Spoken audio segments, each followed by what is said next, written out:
Single slit diffraction का complete result कुछ इस टाइप का था। अगर आवाज या स्क्रीन में कोई प्रॉब्लम होगी तो तुम लोग इन्फॉर्म करना। सिंगल स्लिट डिफ्रैक्शन का रिजल्ट कुछ इस तरह का था। ये हमारे पास सिंगल स्लिट है और स्लिट की जो शेप है वो एक्चुअली रेक्टेंगुलर है।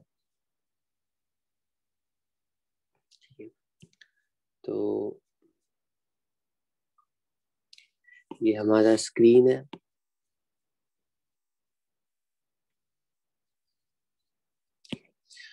और यहाँ पर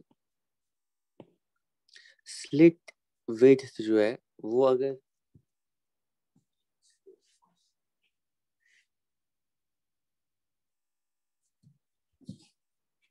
स्लिट विड्थ अगर डी है तो सिंगल स्लिट का रिजल्ट आया था कि यहाँ पे मैक्सिमम मिनिमम का पैटर्न यहाँ पर भी आएगा।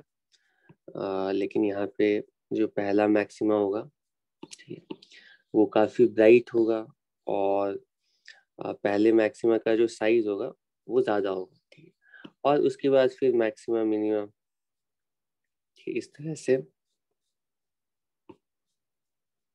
ऑल्टरनेट मैक्सिमम मिनिमम आएंगे, लेकिन उनका जो साइज होगा धीरे धीरे उनका साइज बाकी सारे मैक्सिमा का जो साइज होगा वो लैम्डा अपॉन ए के इक्वल होगा। सेंट्रल मैक्सिमा का साइज 2 लैम्डा अपॉन ए के इक्वल होगा और इंटेंसिटी भी सेंट्रल मैक्सिमा की बहुत ज्यादा होगी। ठीक है, तो ओवरऑल जो इंटेंसिटी का जो ग्राफ आता है वो कुछ इस टाइप का आता है। ठीक है, ये पहला मिनिमा है, तो ये पहला मिनिमा कुछ इस तरह का यहाँ पर, ये साइनम स्क्वायर फंक्शन, और फिर दूसरा मिनिमा कुछ ऐसे, और जो तीसरा मिनिमा है वो और भी कम। ठीक है, तो मिनिमा की पोजीशंस सिंगल स्लिट डिफ्रैक्शन के लिए ये लैम्डा बाई ए पर फर्स्ट मिनिमा, 2 लैम्डा बाई ए पर सेकेंड मिनिमा, 3 लैम्डा बाई ए पर third minima and so on. ठीक है, और इंटेंसिटीज की वैल्यू हमने कैलकुलेट की थी। सेंट्रल मैक्सिमा की इंटेंसिटी अगर आई मैक्स है तो फर्स्ट मैक्सिमा की जो इंटेंसिटी आ रही थी वो 0.045 IM के इक्वल आ रही थी। सेकेंड मैक्सिमा की जो वैल्यू आ रही थी वो 0.016 IM के इक्वल आ रही थी और इसके बाद 0.008। ठीक है, अगर थर्ड मिनिमा के लिए भी लिखनी है, ठीक है, तो थर्ड मिनिमा के लिए जो इंटेंसिटी ठीक है आ रही है, ठीक है, वो इस तरह से 0.008। ये सिंगल स्लिट डिफ्रैक्शन का रिजल्ट है। ठीक है, यहाँ पे अगर इसको तुम लोग थोड़ा गेस करोगे तो वो एक्चुअली जो हमारा कार्डबोर्ड है वो कुछ इस टाइप का है। ठीक है, और यहाँ पे हमारा स्क्रीन है।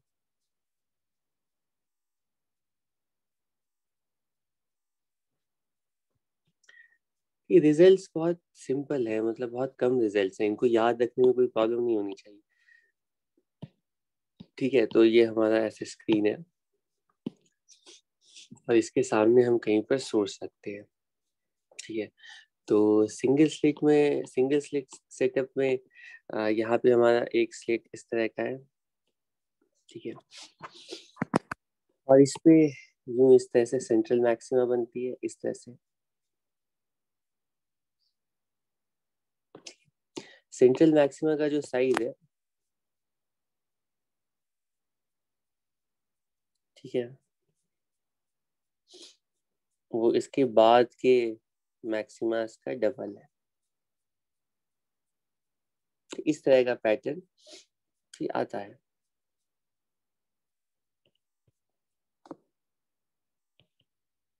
अगर थोड़ा इंटेंसिटी भी मैं दिखाना चाह रहा हूँ कि कम है, कुछ इस तरह का पैटर्न आता है। ठीक है। और ये जो स्लिट विड्थ है ये डी के इक्वल है, और यहाँ पे जो इनकी एंगुलर विड्थ आ रही है या एंगुलर पोजीशन जो आ रही है वो लैम्डा अपॉन ए के इक्वल है। जो सेंट्रल वाला फ्रिंज है उसका साइज 2 लैम्डा अपॉन डी के इक्वल है, 2 लैम्डा अपॉन डी के इक्वल है। ठीक है, यहाँ से यहाँ पे हमारा कोई सोर्स रखा होगा, यहाँ से लाइट कुछ इस तरह से अलग अलग पोजीशन पर जा रही होगी, और ये यहाँ पर एंगुलर साइज बताई गई है। ठीक है, यहाँ से इस तरह से ये जो पहला सेंट्रल पॉइंट है, ये जो एंगल है ना ये लैम्डा अपॉन डी के इक्वल है।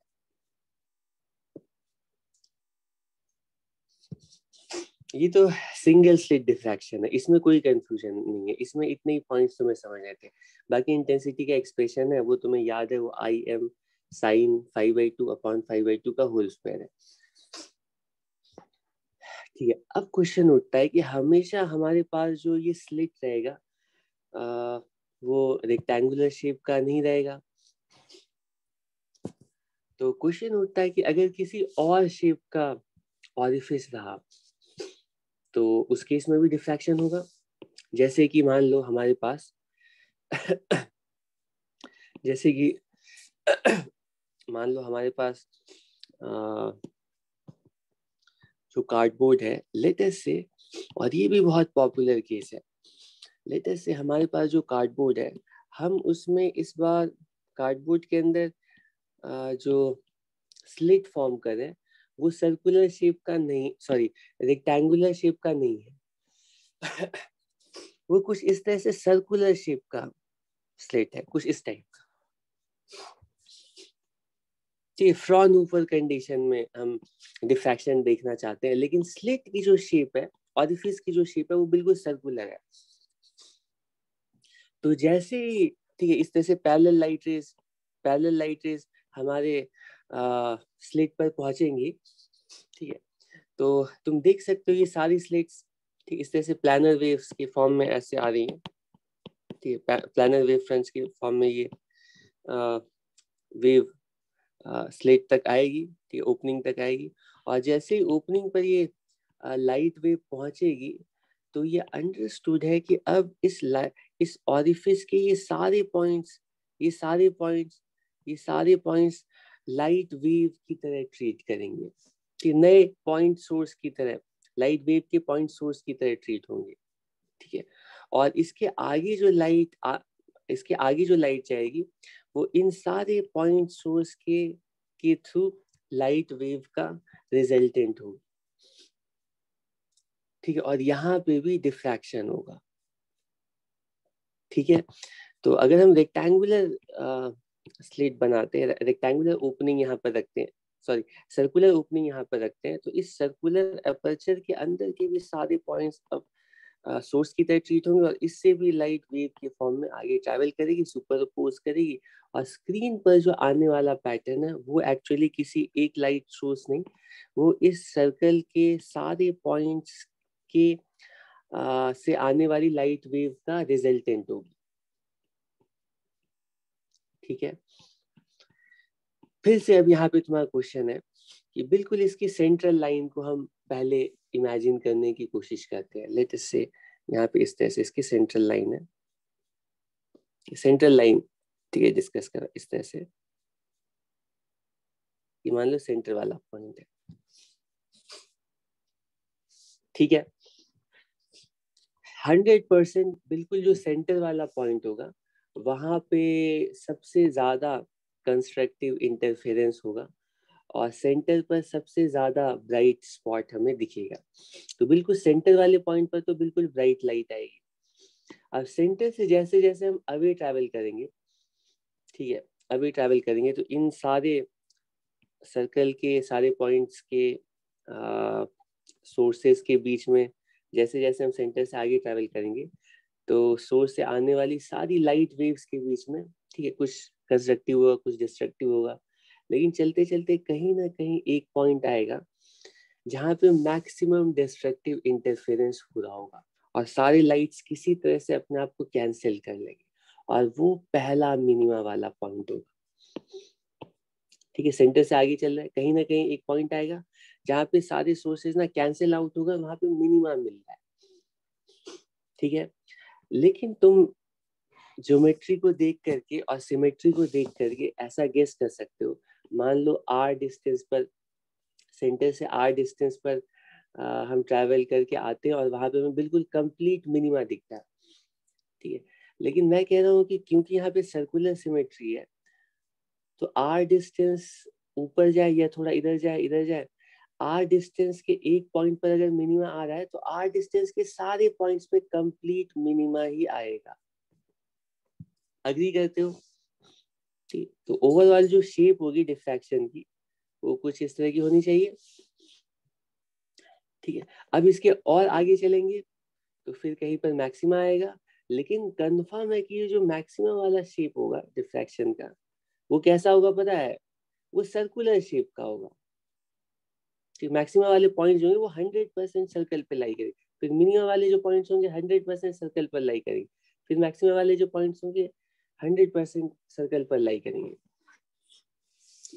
तो ओवरऑल जो डिफ्रैक्शन पैटर्न होगा वो थोड़ा बहुत तुम सोच करके बता सकते हो कि ओवरऑल जो डिफ्रैक्शन पैटर्न आएगा वो कुछ इस टाइप का आएगा।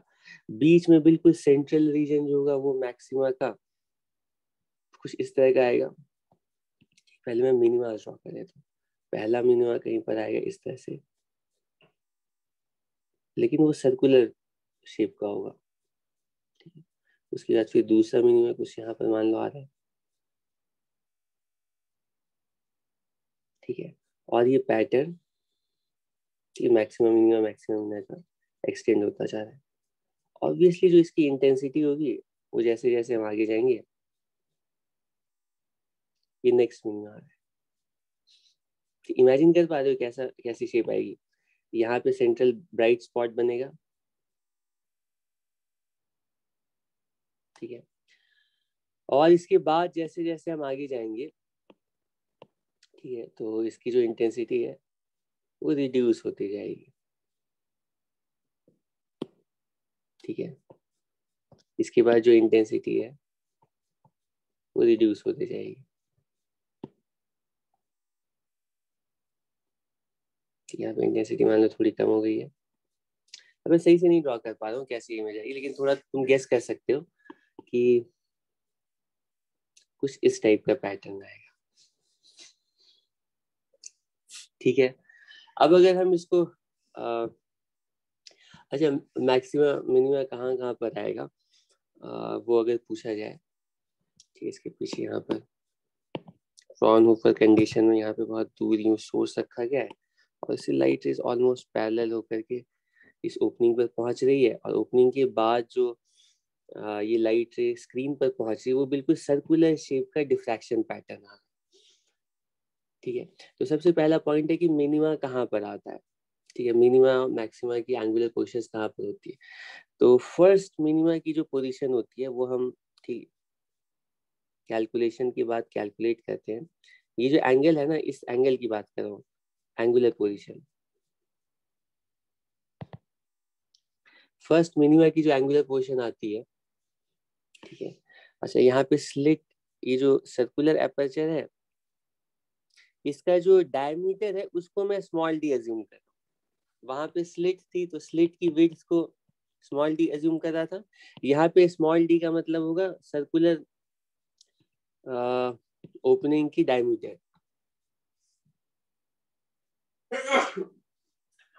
ठीक है, तो कैलकुलेशन के बाद, और ये कैलकुलेशन तुम्हारे स्कोप में नहीं है, ठीक है, इसका डेरिवेशन तुम्हारे स्कोप में नहीं है, कैलकुलेशन के बाद हमें पता चलता है ये जो एंगुलर फर्स्ट मिनिमा की जो एंगुलर पोजीशन है वो आती है कहाँ पर पता है? साइन थीटा इक्वल्स, गेस करो। ठीक है, रेक्टेंगुलर स्लिट के लिए लैम्डा बाई डी पर आती थी, तो सर्कुलर के लिए लैम्डा बाई डी पर तो नहीं आनी चाहिए, कहीं और ही आनी चाहिए, और वो आती है 1.22 लैम्डा अपॉन डी पर।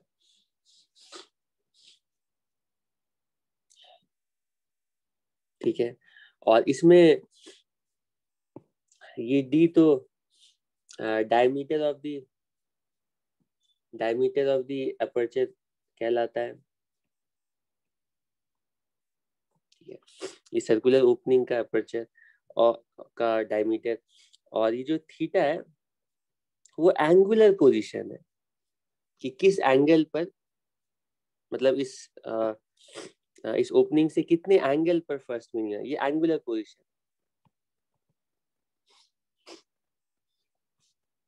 ठीक, ये तो फर्स्ट मिनिमा हो गया। ठीक है, अच्छा हाँ, ये जो फर्स्ट मिनिमा आता है ना, तो ये जो सबसे बीच वाला ये सर्कुलर ये डिस्क टाइप का पैटर्न है, ये सबसे ज्यादा ब्राइट होता है, और इस डिस्क का हम नाम रखते हैं एरी डिस्क। तो इस डिस्क को हम बोलते हैं एरी डिस्क।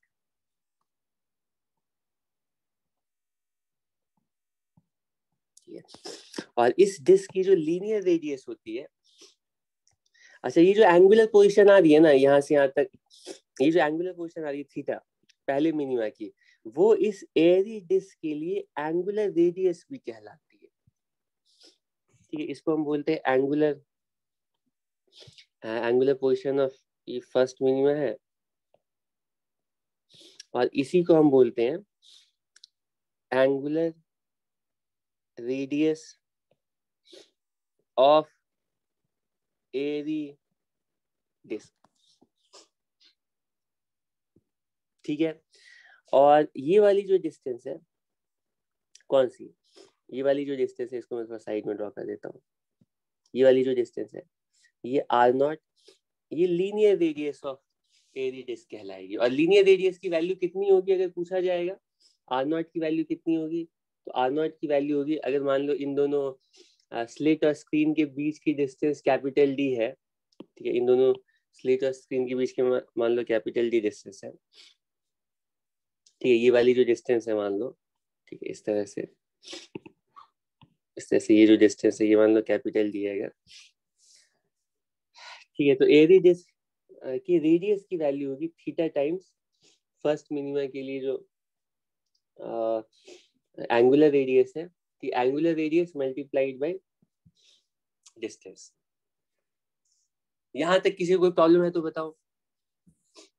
ठीक, अब क्वेश्चन उठता है कि सेकेंड मिनिमा कहाँ पर आएगा, थर्ड मिनिमा कहाँ पर आएगा। तो सेकेंड मिनिमा थर्ड मिनिमा की पोजीशन भी तुम चाहो तो याद रख सकते हो, लेकिन फर्स्ट मिनिमा कहाँ पर है ये इंपॉर्टेंट है, क्योंकि ये जो फर्स्ट मिनिमा आता है ये angular radius of the Airy disc होती है। ठीक है, तो लैम्डा बाई डी के बाद 2 lambda by D 3 lambda by D, इस तरह से मिनिमा की पोजीशन रेक्टेंगुलर स्लिट्स में आती थी। सर्कुलर अपर्चर के लिए ये वैल्यू आती है 2.23 लैम्डा बाई डी, और थर्ड मिनिमा की वैल्यू आती है 3.24 लैम्डा अपॉन डी। मतलब वैसे ही 1 lambda by 2 2 lambda by D 3 lambda by D उसी तरह से एंगुलर पोजीशंस आती हैं, लेकिन इसमें ये 2 2 2 3 2 4 ये एक्स्ट्रा टर्म आ जा रहा है। इसको याद रखने की जरूरत नहीं है, लेकिन ये रिजल्ट मतलब फर्स्ट मिनिमा वाला रिजल्ट ये हमेशा याद रहना चाहिए, और ये याद रखना मुश्किल नहीं है। मतलब जैसे रेक्टेंगुलर स्लिट की पोजीशन आती है वैसे ही सर्कुलर स्लिट के लिए बस ये 1.22 का फैक्टर एक्स्ट्रा आ जाता है। ठीक है, अब मेरे पास देखता हूँ ये डायग्राम है कि नहीं। हाँ, तो सर्कुलर अपर्चर के लिए डिफ्रैक्शन का पैटर्न, ये भी एक्चुअल फोटोग्राफिक नहीं है, लेकिन ऐसे पिक्टोरियल थोड़ा सा और अच्छे से इमेज बनाई हुई कुछ इसी तरह का एरी, मतलब इस तरह की सर्कुलर शेप का डिफ्रैक्शन पैटर्न आता है अगर हमारी ओपनिंग सर्कुलर है। ठीक है, और ये जो एंगल है ना, हाँ, ये पहले मिनिमा के लिए जो एंगल है θ1, इसी की वैल्यू मैं बता था। ये θ1 की वैल्यू ही 1.22 लैम्डा अपॉन डी की इक्वल है। यहाँ पे इसको स्मॉल डी कर देते हैं, स्मॉल डी। ठीक है।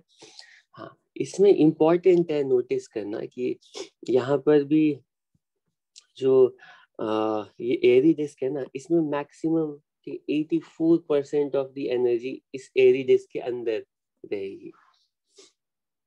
कि मैंने सिंगल स्लिट के लिए भी शायद 84 ही बताया था यहाँ, तो मुझे चेक करना पड़ेगा किसी एक के लिए 84 है, दूसरे के लिए थोड़ा, या दोनों के लिए सेम है, इसको एक बार चेक कर लेंगे। एनीवे, पॉइंट ये है कि जो सेंट्रल मैक्सिमा होता है ना, उसमें मैक्सिमम एनर्जी रहती है, बाकी नेक्स्ट मैक्सिमम में नेक्स्ट जो आने वाले नेक्स्ट फ्रिंजेस हैं उसमें इंटेंसिटी कम रहती है। अगर इसका साइड व्यू हम ड्रॉ करते, स्क्रीन पर इंटेंसिटी का पैटर्न अगर साइड व्यू ऐसे प्लॉट करते, तो वो शेप किस टाइप की आती? साइड व्यू अगर ड्रॉ करते तो इंटेंसिटी का जो ग्राफ होता, ये मान लो सेंट्रल पॉइंट है, ये 1.22 लैम्डा अपॉन डी है, और ये रफली मान लो इस तरह से 2.23 लैम्डा अपॉन डी है। ठीक है, वैसे फर्स्ट मिनिमा और ये सेकेंड मिनिमा, तो इसकी जो शेप होगी, ठीक है, तुम गेस कर सकते हो, इसकी इंटेंसिटी का जो पैटर्न होगा कुछ इस टाइप का आएगा। सर्कुलर अपर्चर के लिए ड्रॉ कर रहा हूँ।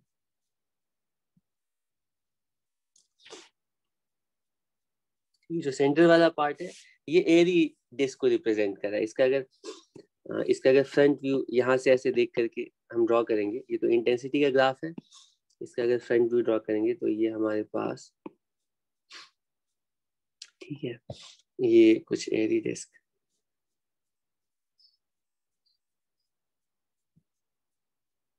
कुछ इस टाइप का दिखेगा। ठीक है, अच्छे से मैं नहीं बना पाया, बीच में ऐसा स्पॉट है,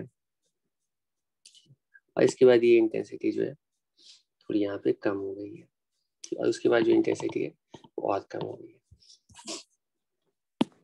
ठीक, ये जो डिस्टेंस है, ये जो पहला मिनिमम आ रहा है, ये 1.22 लैम्डा बाई डी पर आ रहा है, और जो दूसरा मिनिमम आ रहा है वो 2.23 लैम्डा बाई डी पर आ रहा है।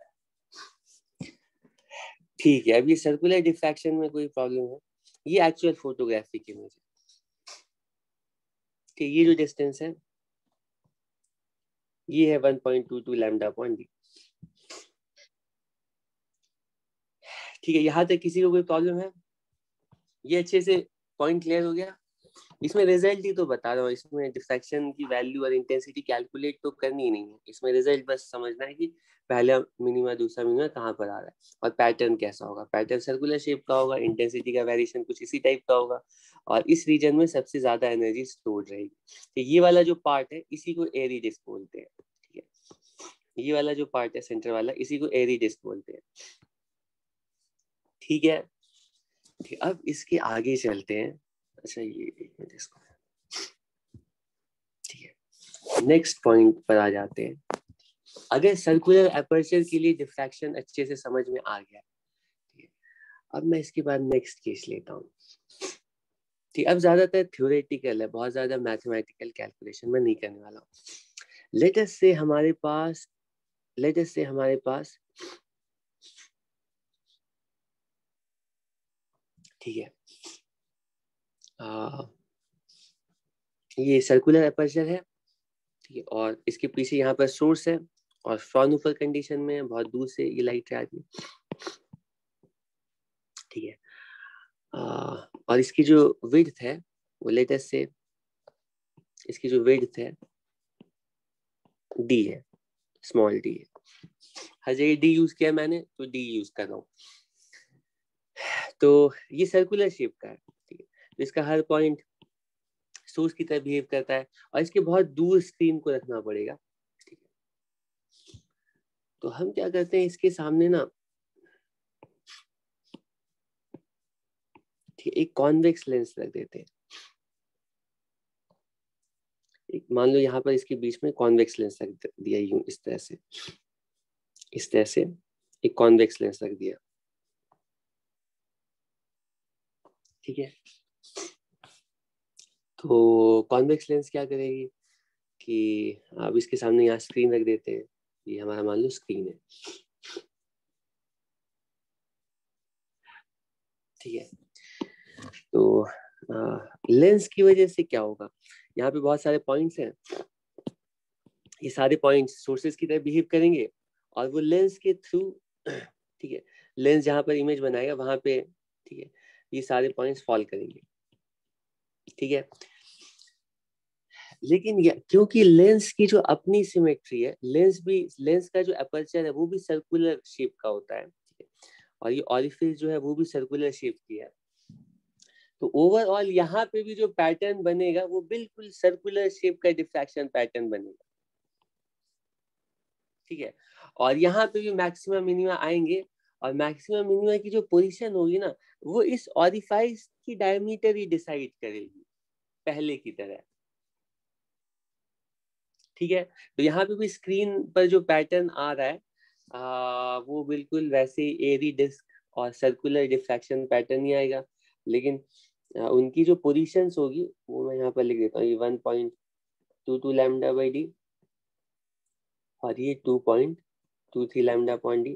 तो ओवरऑल जो डिफ्रैक्शन का पैटर्न है ना, वो तुम गेस कर सकते हो, ये पहला मिनिमम यहाँ पे आएगा, फिर दूसरा मिनिमम यहाँ पर, फिर तीसरा इस तरह से, पहला मिनिमम, दूसरा मिनिमम, तीसरा, ठीक है। और इसकी शेप, अगर डिफ्रैक्शन पैटर्न की शेप कैसी होगी, तो तुम अगर यहाँ पे ड्रॉ करने की कोशिश करो तो वो कुछ इस टाइप की होगी, उसका एरी डिस्क का डायमीटर तो ये कुछ इस टाइप का होगा,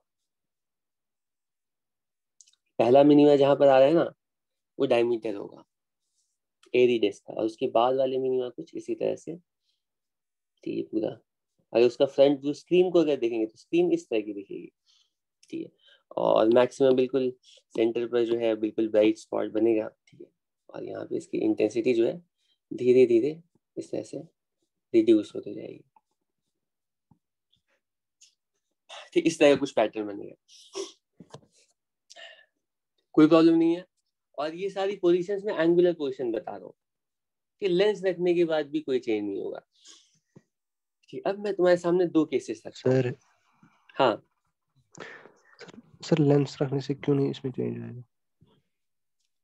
तो ये तो अग्री करते हो ना कि शेप जो होगा डिफ्रैक्शन पैटर्न का वो सर्कुलर ही होगा, क्योंकि लेंस की जो शेप है सर्कुलर है, तो जो अपर्चर, क्योंकि अपर्चर भी सर्कुलर, लेंस भी सर्कुलर है, तो ओवरऑल स्क्रीन पर जो डिफ्रैक्शन का पैटर्न है वो सर्कुलर ही आएगा, ठीक है। लेंस रखने की वजह से कोई चेंज नहीं आना चाहिए, उसको मैं एक्सप्लेन करता हूँ थोड़ी देर में, ठीक है। नहीं तो, लेकिन तुम इतना तो मानते हो ना कि लेंस रखने के बाद सर्कुलर डिफ्रैक्शन पैटर्न आएगा, इतना अग्री करते हो। अब मैं तुम्हें एक एक्स्ट्रा इंफॉर्मेशन दे रहा हूँ बस, ठीक है, जिसको मैं जस्टिफाई अभी नहीं कर रहा हूँ। ये हम एक्सपेरिमेंटली पता करते हैं कि जो पोजीशन है ना, एंगुलर पोजीशंस, ये अभी भी, ठीक है, 1.22 lambda by D, 2.23 lambda by D, 3.24 lambda by D, इन्हीं पर आती है, ठीक है, मिनिमा की पोजीशंस लेंस रखने के बाद। ये सब मैं रिजल्ट्स बता रहा हूँ सीधा, ठीक है। क्यों नहीं आएगा इसको तुम्हें थोड़ा सोचना चाहिए खुद से, और वरना इसको प्रूव करने के लिए तो मुझे डिराइव करना पड़ेगा, ठीक है, जो कि बिल्कुल भी स्कोप के बाहर है। ठीक है, फिर भी मैं लेंस का हिंट तुम्हें दे दूंगा कुछ टाइम में, अभी मुझे जल्दी से 2-3 पॉइंट्स बताने, उसको कवर करें।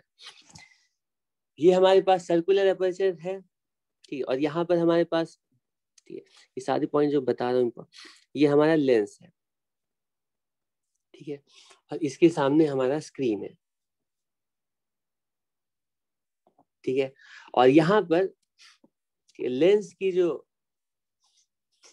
सॉरी इस सर्कुलर अपर्चर की जो डायमीटर है वो डी है, ठीक। यहाँ पे बिल्कुल फ्रॉन्गहोफर कंडीशन में पैरेलल रेज आ रही है, ठीक है। और ये सारे पॉइंट जो है सोर्स की तरह बिहेव कर रहे हैं, वो इस तरह से लेंस पर भी जा रहे हैं, ठीक है, और फिर लेंस से वो सारे पॉइंट्स, ठीक है, इस तरह से स्क्रीन पर जा रहे हैं, ठीक है। तो ओवरऑल जो पैटर्न आ रहा है, डिफ्रैक्शन पैटर्न जो आ रहा है वो कुछ इस तरह का आ रहा है, ठीक है। ये मान लो इस स्मॉल डी की वैल्यू कुछ होगी, तो 1.22 लैम्डा अपॉन डी के अकॉर्डिंग पहला मिनिमम मान लो यहाँ पर आ रहा है, ठीक है, दूसरा फिर यहाँ पर, ठीक है। अब ये वैल्यू जो है ये 1.22 लैम्डा अपॉन डी के इक्वल है, कोई प्रॉब्लम नहीं है, पिछला केस ड्रॉ किया है। अब हम सेम सिचुएशन ड्रॉ कर रहे हैं, हम क्या कर रहे हैं ना, ये जो ऑरिफिस की जो डायमीटर उसको धीरे धीरे इंक्रीज कर रहे हैं, लेंस की का साइज तो सेम रख रहे हैं, लेंस का साइज सेम है, लेकिन ये जो ऑरिफिस है ये बहुत इंपॉर्टेंट पॉइंट बता रहा हूँ और मैं रिजल्ट बता रहा हूँ, ठीक, इसको जस्टिफाई करने के लिए थोड़ा सोचना पड़ेगा हमें, लेकिन इसको डिराइव नहीं कर रहे हैं हम, तो रिजल्ट क्या है उसको देखो। तो जैसे जैसे हम ऑरिफिस का साइज बढ़ा रहे हैं, ऑरिफिस का साइज बढ़ा रहे हैं, ठीक है, डी की वैल्यू बढ़ाते जाएंगे तो क्या होगा, डी की वैल्यू बढ़ाएंगे तो क्या होगा, ये जो डिफ्रैक्शन का पैटर्न आ रहा है इसकी शेप कैसे चेंज करेंगे, डी अगर डिक्रीज करेंगे, सॉरी डी अगर इंक्रीज करेंगे तो ये जो शेप है ना वो कुछ इस तरह से मिनिमम पास आता जाएगा, ठीक है। डी की वैल्यू जैसे जैसे कम करते जाएंगे, सॉरी क्या बोलो, ये डी की वैल्यू हम इंक्रीज करते जा रहे हैं, ठीक है, एपर्चर का साइज बढ़ाते जा रहे हैं, तो मिनिमा जो है ना पहला मिनिमा पास आता जाएगा, और इसके जो पैटर्न है वो थोड़ा ऐसा इस तरह ये होता है, जो एरी डिस्क है ना उसका साइज कम होता जाएगा, अग्री करते हो, ठीक है, बढ़ाते जाते हैं और एक टाइम आता है जब इस सर्कुलर एपर्चर का जो डायमीटर है वो बिल्कुल लेंस के डायमीटर के इक्वल हो जाता है, ठीक है। और अगर हम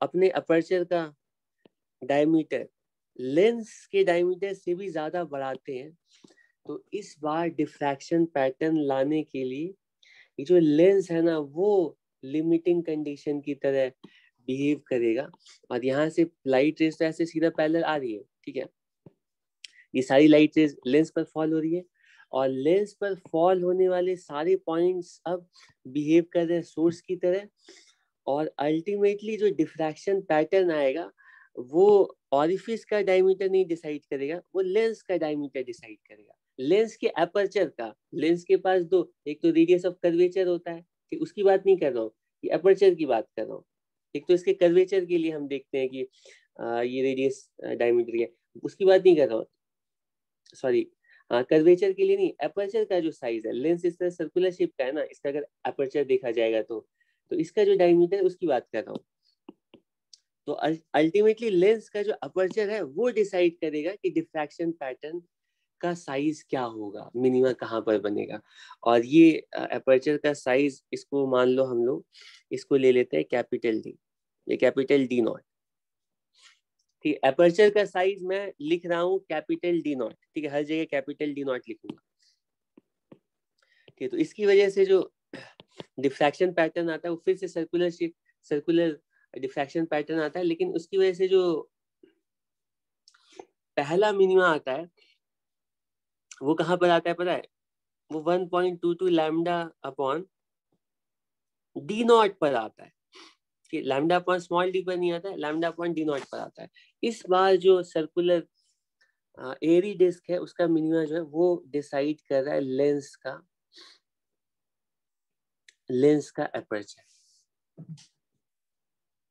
ठीक है, इन दोनों के बीच की डिस्टेंस को मैंने कैपिटल डी पहले माना था, ठीक है, स्क्रीन और ये वाली जो डिस्टेंस, ये वाली जो डिस्टेंस वो कैपिटल डी लिया था, लेकिन अब यहाँ पे लेंस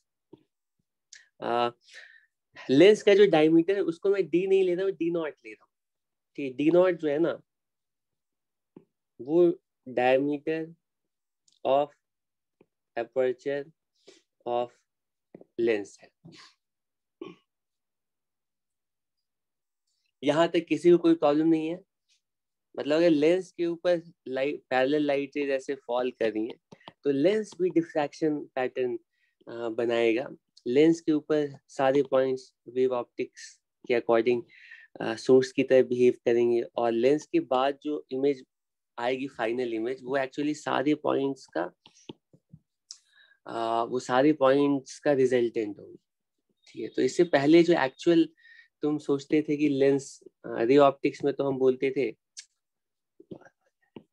कि हमारे पास ये लेंस है और लेंस के सामने हम कोई ऑब्जेक्ट को रखते हैं, ठीक है, और ये लाइट रेज कन्वर्ज होकर के, ठीक है, यहाँ कहीं पर इमेज बनाती है। एक्चुअली ऐसा नहीं होगा, ये सारी लाइट रेज जो है ना, जैसे लेंस पे पहुंचेंगी, लेंस के सारे पॉइंट जो है ना सोर्स की तरह बिहेव करेंगे, और ये जो इमेज बनेगी ना वो शार्प पॉइंट इमेज बनेगी ही नहीं। जो एक्चुअल इमेज बनेगी वो कुछ इस तरह से बनेगी, ठीक है, इसका कुछ ऐसे करके उसका सेंट्रल, ठीक है, मैक्सिमा होगा फिर मिनिमम आएगा, ठीक है, फिर इस तरह से मैक्सिमा होगा फिर मिनिमम, इस तरह से ऐसे स्प्रेड हो जाएगी इमेज। ये अलग बात है कि कितनी स्प्रेड होगी, और इस स्प्रेड होने के बाद इसका एंगुलर साइज क्या होगा। अगर एंगुलर साइज स्प्रेड होने के बाद बहुत कम है तो इसको हम शार्प पॉइंट इमेज की तरह देखेंगे। अगर इसका स्प्रेड ज्यादा होगा तो हम इसको शार्प इमेज की तरह नहीं देख पाएंगे, ठीक है। तो वेव ऑप्टिक्स, और यही चीज हमारी आंखों में भी हो रहा होता है। जब तुम किसी भी ऑब्जेक्ट को देखते हो, ठीक है, तुम्हारी जो आई लेंस है वो भी एक लेंस ही है, ठीक है, तो उस पर भी जो सोर्स की वजह से जो लाइट रेज जा रही है वो लाइट रेज एक्चुअली वेव है, और लेंस पे फॉल होने की वजह से वो वेव्स फिर जा करके सुपरपोज करती है और रेटिना पे फाइनल इमेज बनाती है। तो जो फाइनल इमेज रेटिना पे बनती है वो भी एक शार्प पॉइंट इमेज नहीं बनती है, वो इस तरह से ऐसे स्प्रेड हो जाती है। अगर बहुत कम स्प्रेडिंग होगी, ठीक है, तो वो उतनी ज्यादा शार्प दिखेगी, और ज्यादा स्प्रेडिंग होगी तो उतनी ज्यादा, ठीक है, ब्लड दिखेगी, ठीक है। ओके, अब हम डिस्कस कर सकते हैं टेलीस्कोप और माइक्रोस्कोप, इन दोनों के लिए रिजॉल्विंग पावर। तो बताओ, टाइम है तो अभी डिस्कस करेंगे, वरना हम ऐसा कर सकते हैं 3 बजे या 2 बजे या 3 बजे इसको कवर करेंगे, ठीक है। अब थोड़े से पॉइंट्स, अब बस फाइनल रिजल्ट्स बताने थे, क्योंकि उसके लिए प्रिपरेशन सारी हो चुकी है।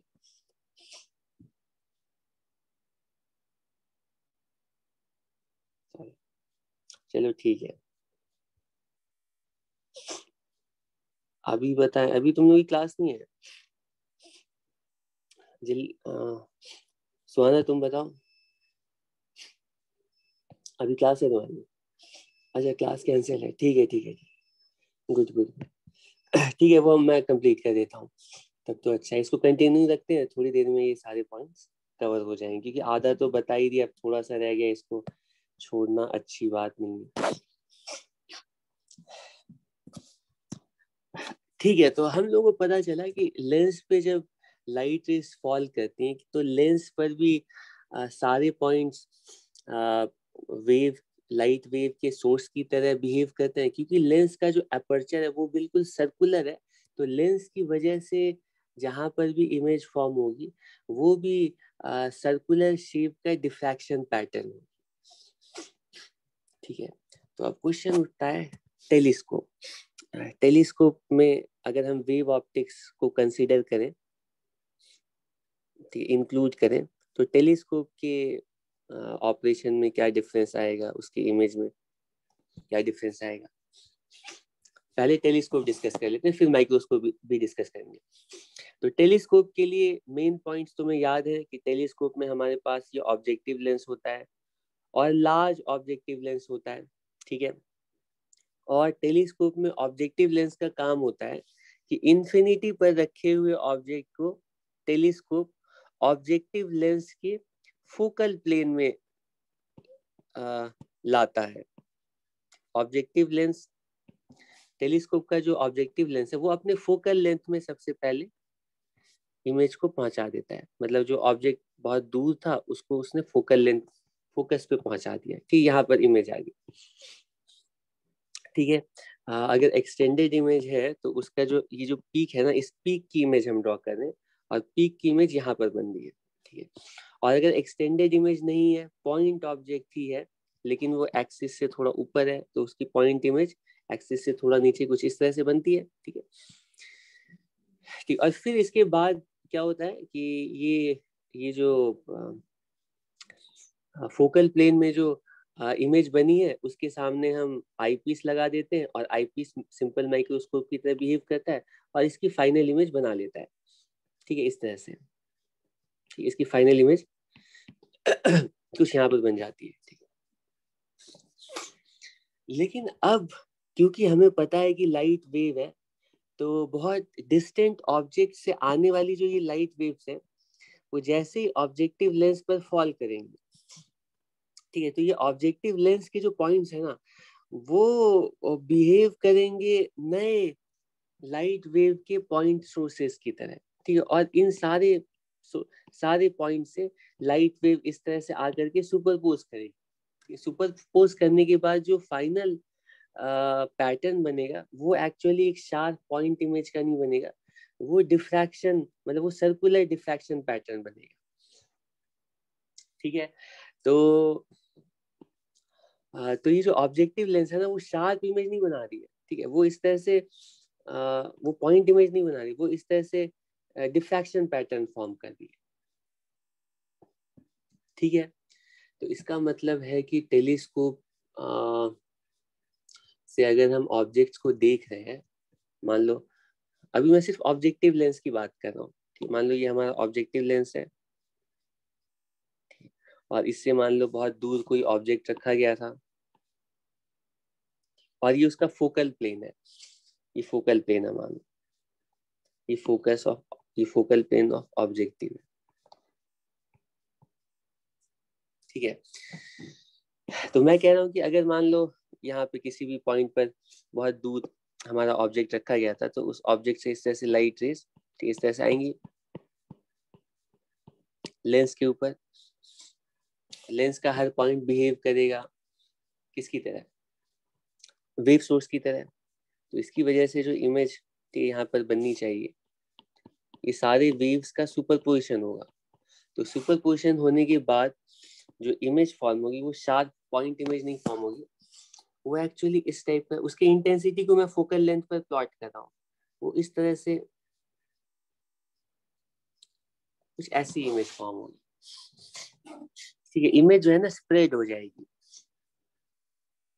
ठीक है। ओवरऑल जो पैटर्न होगा वो तुम गेस कर सकते हो, वो इस टाइप का एरी डिस्क अगर सामने से देखोगे तो 1.22 लैम्डा अपॉन डी नॉट, जहां पर डी नॉट इस लेंस का कि अपर्चर का डायमीटर है, ठीक है। तो 1.22 lambda upon D not angular radius का ये सर्कुलर डिफ्रैक्शन पैटर्न फॉर्म हो, ठीक, एग्री करते हो सब लोग, यहाँ पे बिल्कुल सेंट्रल ब्राइट और फिर इसके बाद ये डिम हो जाए, इस तरह की इमेज फॉर्म हो, ठीक है, कोई प्रॉब्लम नहीं है, ठीक है। अब हम बोलते हैं कि अगर हम टेलीस्कोप, ऑब्वियसली टेलीस्कोप से जो इमेज बन रही है ना वो बिल्कुल शार्प पॉइंट इमेज नहीं, वो थोड़ा स्प्रेड कर जा रही है, ठीक है। तुम स्टार को देख रहे हो या बहुत डिस्टेंट हेवनली ऑब्जेक्ट्स को देख रहे हो तो उसकी जो फाइनल इमेज बन रही है वो शार्प नहीं बनेगी, थोड़ा वो स्प्रेड हो जाएगी, ठीक है। हम यही वाला पार्ट देखते हैं, इसी को इमेज समझते हैं। तो अगर हम टेलीस्कोप को यूज करके मान लो बहुत बहुत दूर दो डिस्टेंस इस तरह से स्टार्स है, इन दोनों स्टार्स को ना हम टेलीस्कोप में देखना चाहते हैं, तो होगा क्या कि टेलीस्कोप का जो ऑब्जेक्टिव लेंस है ना वही वेव ऑप्टिक्स की प्रिंसिपल्स के अकॉर्डिंग इन दोनों स्टार्स की इमेज बनाएगा अपने फोकल प्लेन पे, ठीक है। और वो जो इमेजेस बनेंगी ना वो शार्प इमेजेस नहीं बनेंगी, वो इस तरह से स्प्रेड हो जाएंगी, ठीक है। तो हम टेलीस्कोप की रिजोल्यूशन या रिजॉल्विंग पावर इस तरह से डिफाइन करते हैं, या रिजॉल्विंग पावर हम टेलीस्कोप की एसोसिएट करते हैं कि टेलीस्कोप कितना ज्यादा, ठीक है, पावरफुल है दो पास रखे हुए डिस्टेंट ऑब्जेक्ट्स को अलग अलग डिस्टिंक्टली डिस्टिंग्विश करने में, ठीक है। ये पॉइंट तो क्लियर, अगर ये दोनों स्टार्स मान लो बहुत दूर है आपस में, ठीक है, तो ऑब्जेक्टिव लेंस जब इन दोनों स्टार्स की इमेज बनाएगा तो वो इमेज किस तरह की होगी, ठीक है। मैं यहाँ पे फिगर्स बहुत ज्यादा बनाने पड़ रहे हैं तो कंटेंट तो कम ही है लेकिन टाइम ज्यादा लग रहा है फिगर ड्रॉ करने की वजह से, तो ये सारे इमेजेस तो होते नहीं है अवेलेबल, इनका फोकल प्लेन यहाँ पर है, मान लो ये फोकल प्लेन है, ठीक है। अब इसको कॉपी तो कर सकता हूँ, कम से कम कॉपी करके थोड़ा काम अपना आसान कर सकता हूँ। हाँ, तो अगर कोई एक ऑब्जेक्ट है, अब मैं सारी लाइट रेज नहीं ड्रॉ कर रहा हूँ, लेकिन तुम्हें इमेजिन करना ये सारी लाइट रेज हुई, तो जो सेंटर वाली जो लाइट रे है ना वो कुछ इस तरह से, ठीक, अगर पॉइंट ऑब्जेक्ट होता और वेव ऑप्टिक्स हम इग्नोर कर रहे होते, ठीक है, अगर रे के फॉर्म में इमेज बनाते तो यहाँ पे एक पॉइंट, यहाँ पर एक पॉइंट इमेज बनती, ठीक है, ये इंफिनिटी से आ रही है लाइट रे, इसीलिए फोकल प्लेन पे इमेज बन गई है। लेकिन वेव ऑप्टिक्स के अकॉर्डिंग यहाँ पर जो इमेज बनेगी वो एक्चुअली कैसी इमेज बनेगी, वो इस तरह से बनेगी, ठीक है, ये कुछ इस तरह से वो स्प्रेड हो जाएगी, ठीक है, और ये जो एंगुलर फर्स्ट मिनिमा का जो, या इस एरी डिस्क का जो एंगुलर रेडियस होगा, इस एरी डिस्क की जो एंगुलर रेडियस है ये कितनी है, ये है 1.22 लैम्डा अपॉन डी नॉट, जहां पर डी नॉट क्या है, डी नॉट क्या है, D not is the aperture of objective lens, ठीक है। और इसका जो पैटर्न आएगा, अगर इसको ड्रॉ करोगे, मैं बार बार क्यों ड्रॉ कर रहा हूँ पता नहीं, ये फर्स्ट मिनिमा, ये सेकेंड मिनिमा, ठीक है, सेंटर पे बिल्कुल ब्राइट स्पॉट, और धीरे धीरे इसकी इंटेंसिटी धीरे धीरे कम होते जाएगी, ठीक है, और बाद में इंटेंसिटी तो बिल्कुल ही कम हो जाएगी, ठीक, इस तरह से, इस तरह की इमेज बनेगी, ठीक है। तो फोकल प्लेन पे ऐसी इमेज बनेगी, और इसकी जो एंगुलर रेडियस है, ये वाली रेडियस, ये 1.22 लैम्डा अपॉन डी नॉट के इक्वल है, जहां पर डी नॉट क्या है, D not is the diameter of the aperture, और ये सारी इमेज बनेगी क्योंकि इंफिनिटी पर ऑब्जेक्ट है, तो इमेज बनेगी फोकल प्लेन पर,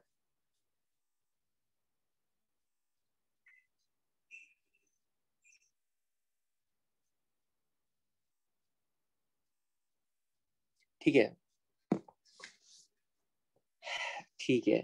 हाँ, अब मैं कह रहा हूँ कि अगर वहां पे एक की जगह दो ऑब्जेक्ट्स हैं, और दोनों ऑब्जेक्ट्स अगर बहुत दूर है, तब तो कोई प्रॉब्लम नहीं, तो पहले ऑब्जेक्ट की इमेज मान लो कुछ इस तरह से फॉर्म हो गई, कि पहला ऑब्जेक्ट मान लो यहाँ पर इमेज फॉर्म कर रहा है, और जो दूसरा ऑब्जेक्ट है उसकी इमेज कुछ कुछ दूर है, अगर इन दोनों ऑब्जेक्ट्स के बीच में एंगुलर सेपरेशन ज्यादा है, ये एंगल जो है, ये जो एंगल है ये मान लो बहुत ज्यादा है, थीटा, ये एंगल अगर ज्यादा है, ठीक है, तब तो उसमें कोई प्रॉब्लम नहीं है, ये बहुत दूर से लाइट आ रही है किसी भी हेवनली, लेकिन ये दोनों हेवनली ऑब्जेक्ट्स बहुत दूर थे, मान लो स्टार से बहुत दूर थे, तो उनकी इमेज बनेगी, लेकिन वो बहुत ही वेल सेपरेटेड होगी, उसमें हमें कोई प्रॉब्लम नहीं है। तो मैंने वैसे इसको थोड़ा सा मुझे छोटा बनाना चाहिए था, चलो कोई बात नहीं, इसी को, इनकी पोजीशंस को थोड़ा थोड़ा मैं और दूर कर देता हूँ, यहाँ पे है, ठीक है, और दूसरा वाला जो है यहाँ पर है। अगर दोनों ऑब्जेक्ट्स बहुत दूर है तो उस केस में क्या होगा, उस केस में क्या होगा कि इनकी जो इमेजेस फॉर्म होंगी, इनके बीच में एंगल बहुत ज्यादा है, ठीक है, इन दोनों के बीच में एंगल एंगल ये एंगल जो है बहुत ज्यादा, ये थीटा है, थीटा है, बहुत ज्यादा है, तो पहले वाले की जो इमेज बनेगी वो कुछ इस तरह से बनेगी, मैं चाहता हूँ इनको कॉपी कर लूँ सीधा, चलो फिर भी पहले वाले की इमेज कुछ इस तरह से बनेगी, ठीक है, दूसरे वाले की इमेज कुछ इस तरह से बनेगी, ये इंटेंसिटी का वेरिएशन प्लॉट कर रहा हूँ, एक्चुअल इमेज तो कुछ यूं इस तरह से होगी, एक्चुअल इमेज इस तरह की बनेगी, पहली वाले की जो इमेज बनेगी वो कुछ यहाँ पर इस तरह से बनेगी, स्क्रीन पर जो दूसरी वाली की इमेज यहाँ पर बनेगी, और इनका जो बाद का मिनिमा होगा वो मैं ड्रॉ नहीं कर रहा हूँ मैक्सिमम मिनिमम, क्योंकि वो बहुत ही डिम होगा, ठीक है, तो हमें दोनों स्टार्स अलग अलग जगह पर बहुत ही क्लियरली शार्पली दिखाई देंगे, कोई प्रॉब्लम नहीं है, ठीक है। अब क्वेश्चन उठता है कि हम लोग मिनिमम इन ऑब्जेक्ट्स को कितना पास ला सकते हैं जिससे कि इनकी इमेज टेलीस्कोप के ऑब्जेक्टिव लेंस के फोकल प्लेन में बेयरली डिस्टिंग्विश हो रही हो, मिनिमम कितना पास ला सकते हैं। ठीक है, दो लेंस की वजह से, लेंस की वजह से इन दोनों ऑब्जेक्ट्स की इमेज मिनिमम कितना पास आ सकती है, जिससे कि हम इन दोनों इमेजेस को अलग अलग सेपरेट इमेज की तरह डिस्टिंग्विश कर पाए। ठीक है, तो उसके लिए आता है रेलीज क्राइटेरिया। और रेलीज क्राइटेरिया कहता है कि अगर हमारे पास ये, मैं ये जो ऑब्जेक्टिव लेंस है ना, इसको यूं बना रहा हूँ, मान लो इस तरह से, ये हमारा ऑब्जेक्टिव लेंस है, ये हमारा ऑब्जेक्टिव लेंस है, ठीक है, और इसके सामने दो ऑब्जेक्ट्स रखे थे, लेकिन दो ऑब्जेक्ट्स मान लो दूर थे।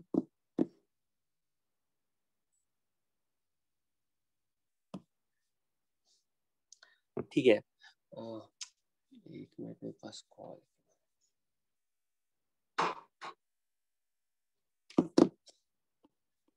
ये दोनों ऑब्जेक्ट्स दूर रखे हुए थे, और ये मान लो स्क्रीन है हमारी, स्क्रीन है। तो लाइट रेज इस तरह से जब आएंगी, मैं एक सेकेंड में आता हूँ, जरा उनको इंस्ट्रक्शन दे रहा हूँ।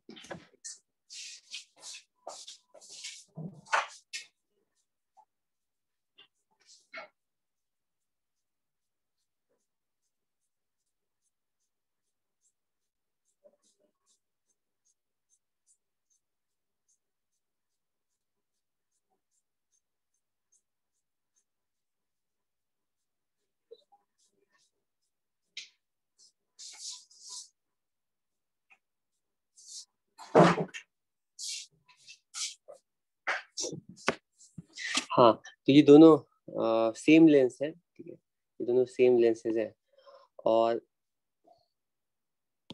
ये टेलीस्कोप के ऑब्जेक्टिव लेंस ही ड्रॉ कर रहा हूँ। ये कोई भी लेंस ड्रॉ करना जिसपे कि बहुत दूर से, ठीक है, लाइट आ रही है, या कहीं से भी लाइट आ रही है, उसको भी छोड़ो।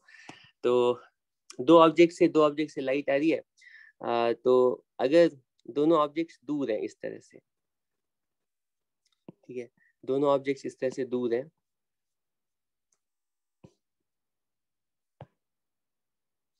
ठीक है, और ये दोनों मान लो थीटा एंगल, ये एंगल थीटा है, ठीक है, इनकी जो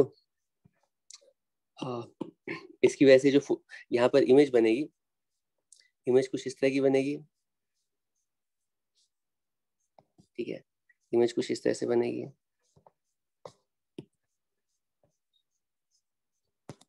मैं काम करता हूँ, अलग से थोड़ा इमेज ऐसे बना लेता हूँ, ठीक है, इसी को मैं यूज करूँगा।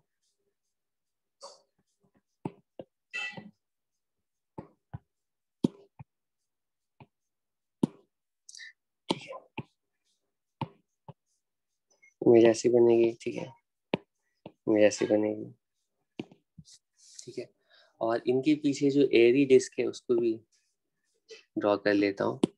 एरी डिस्क कुछ इस तरह का बनेगा, ठीक है, नेक्स्ट मूव जो है कुछ इस तरह से,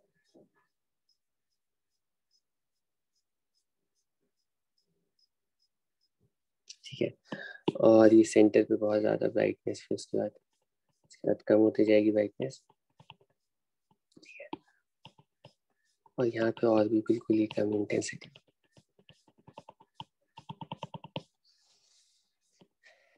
ठीक है। तो इसके करस्पॉन्डिंग जो एरी डिस्क है इसको भी हम,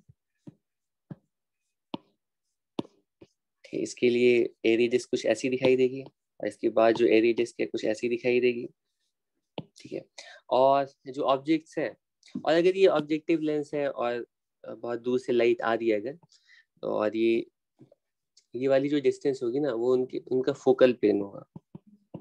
अगर फोकल प्लेन नहीं है, अगर ऑब्जेक्ट्स पास रखे गए हैं लेंस के, तो उनके इमेज प्लेन पे इमेजेस फॉर्म होंगी, ठीक है,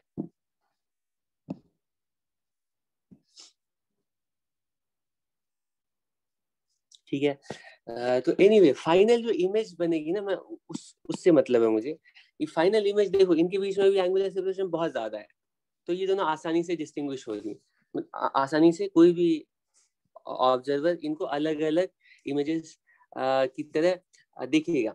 लेकिन अब मैं कह रहा हूँ कि अगर ये दोनों ऑब्जेक्ट्स थीटा को हम कम करते जाते हैं, थीटा कम करते जाते हैं, और ये दोनों जो इमेजेस फॉर्म हो रही है, ये दोनों पास आते जा रही है, ठीक है, ऑब्जेक्ट्स को पास ला रहे हैं, उसकी इमेजेस पास आ रही हैं, ठीक है, तो कितना पास ला सकते हैं, इनकी इमेजेस को कितना पास ला सकते हैं, तो हम पास लाते हैं, और ठीक है, अगर इनको हम मान लो कुछ इस तरह से,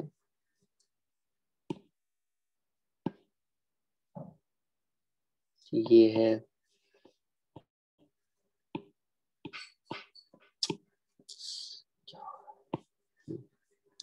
ये पहली इमेज है, और ये दूसरी इमेज, ये पहली इमेज और ये दूसरी इमेज, ठीक है। अब अगर इनके लिए हम ड्रॉ करें, यहाँ पर आ रही है इसका जो पैटर्न है कुछ ऐसा आ रहा है, ठीक है, और इसके करेस्पॉन्डिंग जो ये एरी डिस्क हैं तो कुछ इस तरह से, तो ये अभी तुम देख सकते हो काफी पास आ गए, पास यहाँ पर आ गए, और ये कुछ यहाँ पर आ गए, तो थोड़ा बहुत ओवरलैप कर रहे हैं, लेकिन अभी भी इन दोनों को हम अलग अलग डिस्टिंग्विश कर सकते हैं, ठीक है। तो रेलीज क्राइटेरिया कहता है कि अगर ये दोनों इमेजेस, ठीक है, पास आते आते इतने पास आ जाए कि पहली वाली इमेज का जो मिनिमा होगा, यानी ये वाला पॉइंट, दूसरे वाले इमेज के मैक्सिमा से कोइंसाइड कर जाए, मतलब दूसरी इमेज जो है ना वो कुछ यहाँ पर आ जाए, इस जगह पर, पहली इमेज का मैक्सिमा दूसरे के मिनिमा पर, ठीक है, और दूसरी इमेज का मैक्सिमा पहले के मिनिमा पर, अगर इतना पास आ जाए, उस टाइम में हम बोलते हैं इमेजेस जस्ट रिजॉल्वेबल है, ये जस्ट डिस्टिंग्विशेबल है इन अलग अलग, ये डिस्टिंक्टली डिस्टिंग्विशेबल है, बेरली डिस्टिंग्विशेबल है जब पहले वाले का मैक्सिमा दूसरे के मिनिमा पर चला जाए, और पहले का मिनिमा दूसरे के मैक्सिमा पर चला जाए, ठीक है। तो मैं थोड़ी देर के लिए कितना पास आ जाएगी अगर इससे पूछा जाएगा, तो तुम इसको इन फिगर्स को देखो थोड़ा क्लियरली। ये रेलीज क्राइटेरिया कहता है कि, ये इसको मैं हटा देता हूँ,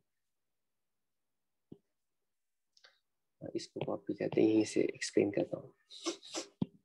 रेलीज क्राइटेरिया कहता है कि दोनों की इमेजेस फॉर्म हो रही है, ठीक है, अगर बहुत दूर है, अलग अलग है, कोई प्रॉब्लम नहीं है, अलग अलग हम इनकी इमेजेस को देख पाएंगे, लेकिन प्रॉब्लम तो शुरू होती है जब मर्ज करना स्टार्ट करते हैं। तो रिलीज क्राइटेरिया कहता है कि इसको जैसे जैसे पास ला रहे, जैसे जैसे पास ला रहे, इनफैक्ट मैं एक और काम करता हूँ, इसका जो ये वाला पार्ट है ना, इसको तो हटा ही देता हूँ, क्योंकि इसमें बहुत ही कम एनर्जी है, इंटेंसिटी, बिल्कुल जो सेंट्रल एरी डिस्क है उसकी बात कर रहा हूँ, और ये फर्स्ट मिनिमा ड्रॉ किया है, और उसके बाद का मैक्सिमम मिनिमा नहीं ड्रॉ कर रहा हूँ। तो रिलीज क्राइटेरिया कहता है कि ये दोनों इमेजेस पास आते आते इतनी पास आ जाए कि पहले का जो मिनिमा है वो दूसरे के मैक्सिमा पर आ जाए, और दूसरे का जो मिनिमा है वो पहले के मैक्सिमा पर चला जाए। अगर इतना पास आ गए, इस पोजीशन पर आ गए, तुम देख सकते हो कि पहले का जो मैक्सिमा है उस पर दूसरे का मिनिमा आ रहा है, ठीक है। अगर इनके इंटेंसिटी वाला पार्ट ड्रॉ करोगे ना, तो ये इसका मिनिमा यहाँ पर है, ठीक है, इसका दूसरा मिनिमा यहाँ पर, और ये जो दूसरा वाला है उसका मैक्सिमा यहाँ पर है, मिनिमा यहाँ पर है, और यहाँ पर इसका मिनिमा है। अगर इस पोजीशन पर दोनों इमेजेस आ गई है, तो ये इस टाइम में हम बोलते हैं ये जस्ट रिजॉल्वेबल है, बेयरली रिजॉल्वेबल। इससे पास आएंगे तो हम दोनों को एक ही इमेज देख पाएंगे, उन दोनों को एक ही पॉइंट मानेंगे, अलग अलग नहीं डिस्टिंग्विश कर पाएंगे, ठीक है। ये पॉइंट क्लियर है, ठीक है। तो उसी को और थोड़ा अच्छे से यहाँ पे दिखाया गया, ये दोनों देखो अलग अलग जो इमेजेस फॉर्म हो रही है, ठीक है, और ये बहुत ही क्लियरली डिस्टिंग्विशेबल है, ये इंटरनेट से मैंने कॉपी किया है, और जैसे जैसे ये पास आते जा रही है, ठीक है, तो ये इमेजेस मर्ज होते जा रही है, ठीक है। तो ये वाली जो कंडीशन जहाँ पे पहले का जो मैक्सिमम है दूसरे के मिनिमम, और दूसरे का जो मैक्सिमम पहले के मिनिमम, ठीक है, से कोइंसाइड कर जाए, तो उस टाइम में हम बोलते हैं कि यहाँ पर भी हम बोल सकते हैं कि ये दो इमेजेस हैं, एक इमेजेस नहीं है, एक इमेज नहीं है, लेकिन इसके बाद जैसे ये दोनों ओवरलैप कर जाएंगे ना, तो उसको हम एक ही पॉइंट देख पाएंगे। ठीक है, इसमें कोई प्रॉब्लम नहीं है। तो हम कंडीशन लगाते हैं कि दोनों के बीच में जो एंगुलर सेपरेशन है, एंगुलर सेपरेशन कितना होना चाहिए, मतलब इन दोनों बॉडीज के बीच में जो एंगुलर सेपरेशन है, उसका मतलब वो इनके सेंटर्स के बीच का एंगुलर सेपरेशन है। और इनके सेंटर्स का जो एंगुलर सेपरेशन है, ठीक है, इनके सेंटर्स का जो एंगुलर सेपरेशन है थीटा, ठीक है, वो इतना हो जाए कि वो मैक्सिमम मिनिमम इनको पास लाएंगे, तो उस टाइम में क्या कंडीशन बनेगी वो समझ लो। थीटा की वैल्यू, ये जस्ट रिजॉल्वेबल की कंडीशन क्या है कि थीटा की वैल्यू, थीटा मतलब दोनों पॉइंट्स के बीच में एंगुलर, दोनों पॉइंट्स के बीच में एंगुलर सेपरेशन, और दोनों पॉइंट्स के बीच में जो एंगुलर सेपरेशन है जस्ट रिजॉल्वेबल होने के टाइम में वो उतना ही एंगुलर डिस्टेंस होगा जो कि जो सेंटर और फर्स्ट मिनिमा के बीच में एंगुलर सेपरेशन है। और वो एंगुलर सेपरेशन हमें पता है 1.22 लैम्डा सर्कुलर डिफ्रैक्शन के लिए अपॉन डी नॉट के इक्वल है।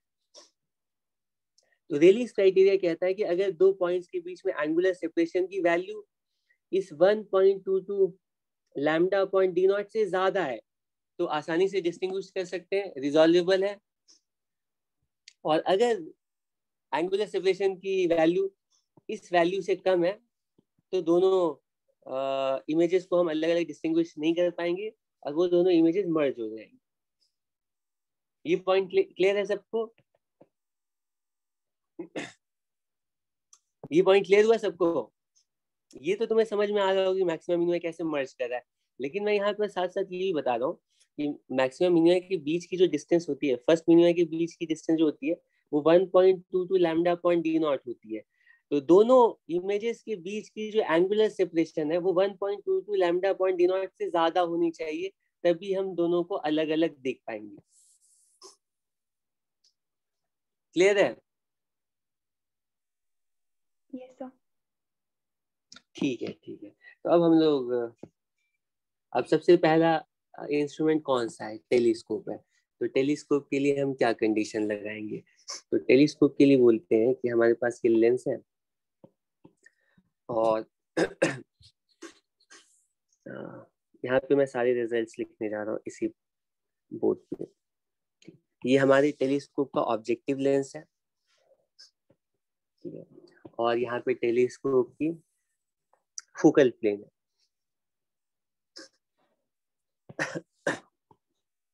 और दोनों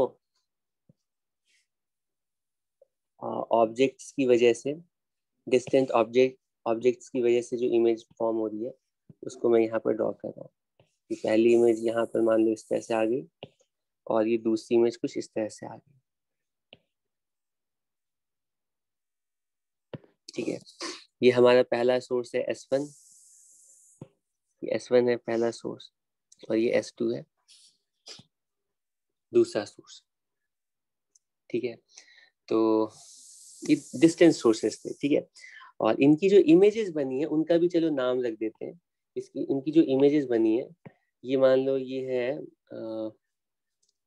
ये S2 स्टार है, ये है S2, इसको S2 डैश बोल लेते हैं, और ये S1 डैश है। ठीक, यहाँ पर इमेज फॉर्म हो रही है, लेकिन ये इमेज ब्लर्ड हो गई है और इस तरह से ब्लर्ड हो रही है। मैं S1 की इमेज रेड से बना रहा हूँ, इसको चलो एक काम करते हैं, कलर ही देते हैं। ये S1 रेड है और S2 ब्लू है, ठीक है, ताकि तुम अलग अलग देख पाओ। तो S1 की जो इमेज बन रही है कुछ इस तरह से बन रही है, इसका मीनिंग यहाँ पर आ रहा है, ठीक है। और S2 की जो इमेज बन रही है उसका मीनिंग यहाँ पर जा रहा है।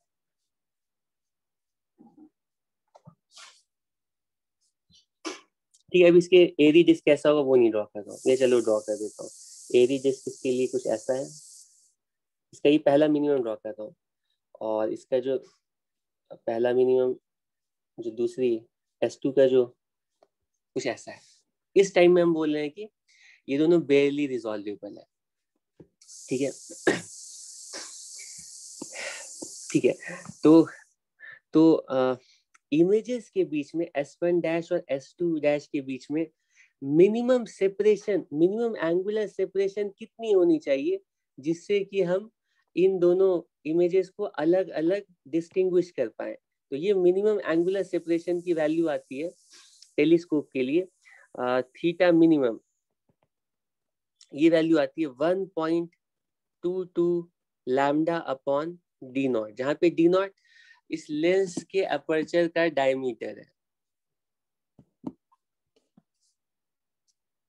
ठीक है, इसके बाद हम बोलते हैं, ये तो मिनिमम एंगुलर सेपरेशन हो गई ऑब्जेक्टिव लेंस के फोकल प्लेन में इमेजेस के बीच की, मतलब इमेजेस को एटलीस्ट कितना दूर होना पड़ेगा अगर हम इन दोनों इमेजेस को अलग अलग देखना चाहते हैं। तो टेलीस्कोप के लिए इमेजेस को एटलीस्ट कितना दूर होना पड़ेगा, उनकी angular separation at least 1.22 lambda upon D not होनी चाहिए। और तुम देख सकते हो वही एंगुलर सेपरेशन ऑब्जेक्ट्स के लिए भी है, लेकिन हम अभी इमेज को फोकस है क्योंकि ऑब्जेक्ट तो इन्फिनिटी पर है, हम इमेज की बात कर रहे हैं। ठीक है, तो ऑब्जेक्टिव की वजह से जो इमेज बन रही है उनको इतने एंगल पर होना पड़ेगा एटलीस्ट। ठीक है, इसके बाद हम डिफाइन करते हैं लिमिट ऑफ रिजोल्यूशन, और लिमिट ऑफ रिजोल्यूशन हम डिफाइन करते हैं, लिमिट ऑफ रिजोल्यूशन हम यहाँ पे लिख देता हूँ,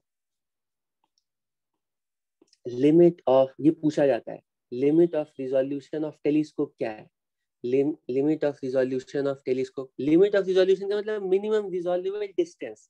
ये तो एंगुलर सेपरेशन है, लीनियर सेपरेशन मिनिमम कितनी होनी चाहिए ठीक इमेजेस को डिस्टिंग्विश करने के लिए। तो limit of resolution of telescope, ठीक है,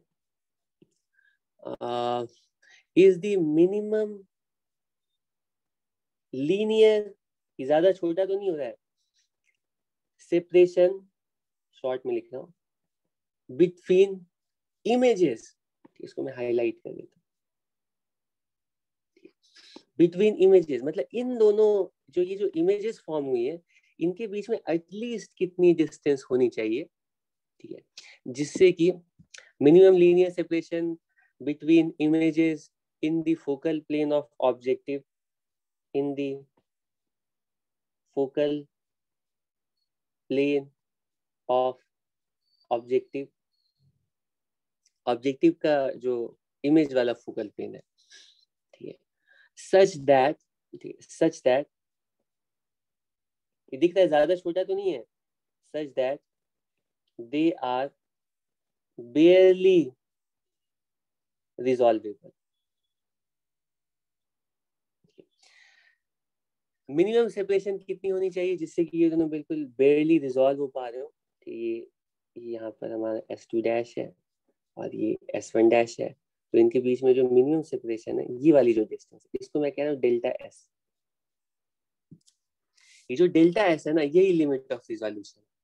मिनिमम सेपरेशन कितनी होनी चाहिए ऑब्जेक्टिव लेंस के फोकल प्लेन में इमेजेस के बीच में, जिसके लिए हम इन इमेजेस को अलग अलग देख पाए, वो लिमिट ऑफ रिजोल्यूशन कहलाती है। तो हमें ये एंगल पता है, ठीक है, और ये डिस्टेंस पता है, तो ये जो लीनियर सेपरेशन होगी वो आर्क लेंथ वाले रिजल्ट से हम लिख सकते हैं कि डेल्टा एस की वैल्यू होगी, लिमिट ऑफ रिजोल्यूशन की वैल्यू होगी वो theta minimum multiplied by F not, क्योंकि ये वाली जो डिस्टेंस है ना ये फोकल लेंथ की इक्वल है। ठीक, ये मैं ज्यादा एंगल पर बना दिया, लेकिन ये सारे पॉइंट्स ना ऑलमोस्ट ये प्रिंसिपल एक्सिस के क्लोज होंगे।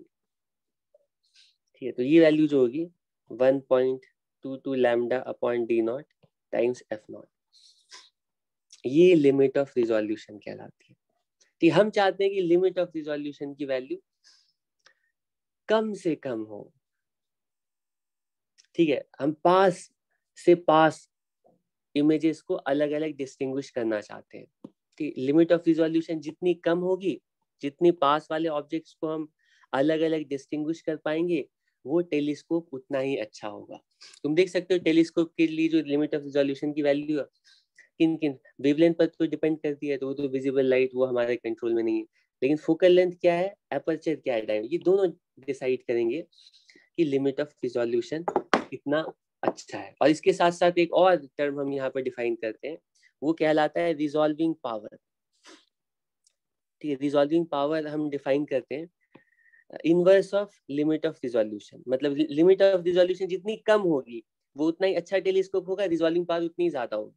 ठीक है, तो रिजॉल्विंग पावर की वैल्यू आती है डी नॉट अपॉन, या इसको मैं ऐसे ही रहने देता हूँ, ठीक है, डेल्टा एस मिनिमम, ठीक है। तो D not upon 1.22 lambda F not, ये रिजॉल्विंग पावर की वैल्यू। अब इसमें क्वेश्चन होता है कि यहाँ पे तो हमने सिर्फ ऑब्जेक्टिव लेंस को डिस्कस किया है, तो टेलीस्कोप में ऑब्जेक्टिव लेंस ही इम्पॉर्टेंट है। ऑब्जेक्टिव लेंस ने अगर ऑब्जेक्ट को अलग अलग डिस्टिंक्ट इमेज बना लिया, ठीक, ऑब्जेक्टिव ने अगर ऑब्जेक्ट्स की अलग अलग डिस्टिंक्ट इमेजेस बना ली, अब जो आई पीस है ना, सिंपल वो तो और ज्यादा उसी को मैग्नीफाई करेगा। तो आई पीस का कोई रोल नहीं होगा रिजोल्यूशन में, ठीक। अगर ऑब्जेक्टिव ने रिजॉल्व कर लिया तो इमेजेस रिजॉल्व हो जाएंगी, अगर ऑब्जेक्टिव ने इमेजेस को रिजॉल्व नहीं कर पाया तो इमेजेस रिजॉल्व नहीं हो पाएंगी, ठीक। तुम्हें सिर्फ ये रिजल्ट्स याद रखने हैं। लिमिट ऑफ रिजोल्यूशन की वैल्यू टेलीस्कोप के लिए 1.22 lambda F not upon D naught की इक्वल होती है। तो तुमसे पूछा जा सकता है कि हम कैसे लिमिट ऑफ रिजोल्यूशन इंप्रूव करेंगे, ठीक है। एफ नॉट की वैल्यू जितनी कम होगी, मतलब कम फोकल लेंथ वाले, ठीक है, लेंस यूज करो। फोकल लेंथ जितनी कम होगी लिमिट ऑफ रिजोल्यूशन उतनी ज्यादा होगी। अपर्चर बड़ा लेना है, फोकल लेंथ कम लेना है, ठीक है, तो हम उनको आसानी से रिजॉल्व कर पाएंगे, ठीक। इसके बाद आता है माइक्रोस्कोप, ठीक है। माइक्रोस्कोप की रिजॉल्विंग पावर, ठीक, वो फाइनल पॉइंट है। लेकिन मैं सोच रहा हूँ क्या करूँ, एक क्वेश्चन ले लूँ उससे पहले, छोटा सा एक क्वेश्चन ले लेते हैं, उसके बाद फिर, ठीक है, एक क्वेश्चन लेने के बाद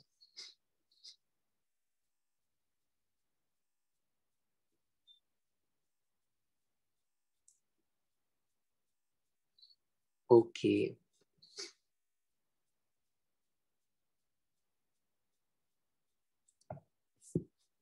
ठीक है। अच्छा, हमारी जो आईज होती है ना, ठीक है, तो आईज के लिए भी रिजॉल्विंग पावर पूछी जाती है। तो आईज के लिए भी, ठीक है, आईज के अंदर जो लेंस होता है, चलो लास्ट में बताना, चलो छोड़ो उसको। चलो ये टेलीस्कोप वाले में कोई प्रॉब्लम है?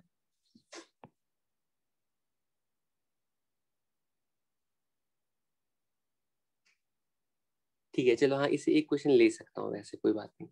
एक मिनट रुक जाओ, ये क्वेश्चन मैं यहाँ पर लिख रहा हूँ। ठीक, क्वेश्चन में कहा गया है, ध्यान से सुनना। क्वेश्चन में कहा गया है कि हमारे पास दो लाइट सोर्सेज हैं, स्ट्रीट लैम्प से मान लो, ठीक है, at a distance of 2 kilometre, ठीक है, ठीक है। दो लाइट सोर्सेज हैं जो कि हमसे, मतलब ऑब्जर्वर से 2 किलो, मतलब तुमसे 2 किलोमीटर दूर, ठीक है, दो लाइट सोर्सेज हैं, ठीक है। क्वेश्चन में बताया गया कि तुम इन दोनों सोर्सेज को ना टेलीस्कोप यूज करके देखते हो। 2 किलोमीटर दूर है तो तुम उनको, इन दोनों लाइट सोर्सेज को देखने के लिए टेलीस्कोप यूज करते हो, ठीक है। और टेलीस्कोप के लिए बता दिया गया है कि टेलीस्कोप का जो ऑब्जेक्टिव लेंस है, ऑब्जेक्टिव लेंस, उसके लिए बता दिया गया है कि ऑब्जेक्टिव लेंस की जो डायमीटर है वो 5 सेंटीमीटर है, तो 5 सेंटीमीटर डायमीटर का लेंस यूज करें। लेंस के अपर्चर का डायमीटर 5 सेंटीमीटर, और जो हम लाइट, विजिबल लाइट यूज करें, उसकी एवरेज वेवलेंथ तुम्हें लेनी है, ठीक है, जिस लाइट को यूज करके हम विजुअलाइज करेंगे। मतलब उस सोर्स से मान लो 500 नैनोमीटर की लाइट एमिट हो रही है। तो क्वेश्चन में बोला गया है कि इन दोनों लाइट सोर्सेस को अलग अलग देखने के लिए मिनिमम सेपरेशन बिटवीन सोर्सेस कितनी होनी चाहिए? ट्राई करो। सोर्स को मिनिमम कितना, ठीक है, सेपरेटेड होना चाहिए जिससे कि हम दोनों को अलग अलग देख पाए।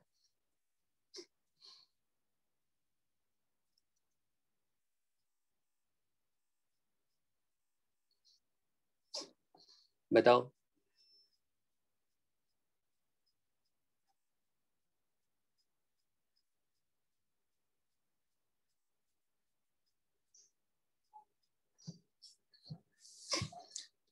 ठीक है, तो मैं इसको डायग्राम ड्रॉ कर देता हूँ तो तुम्हें आसान।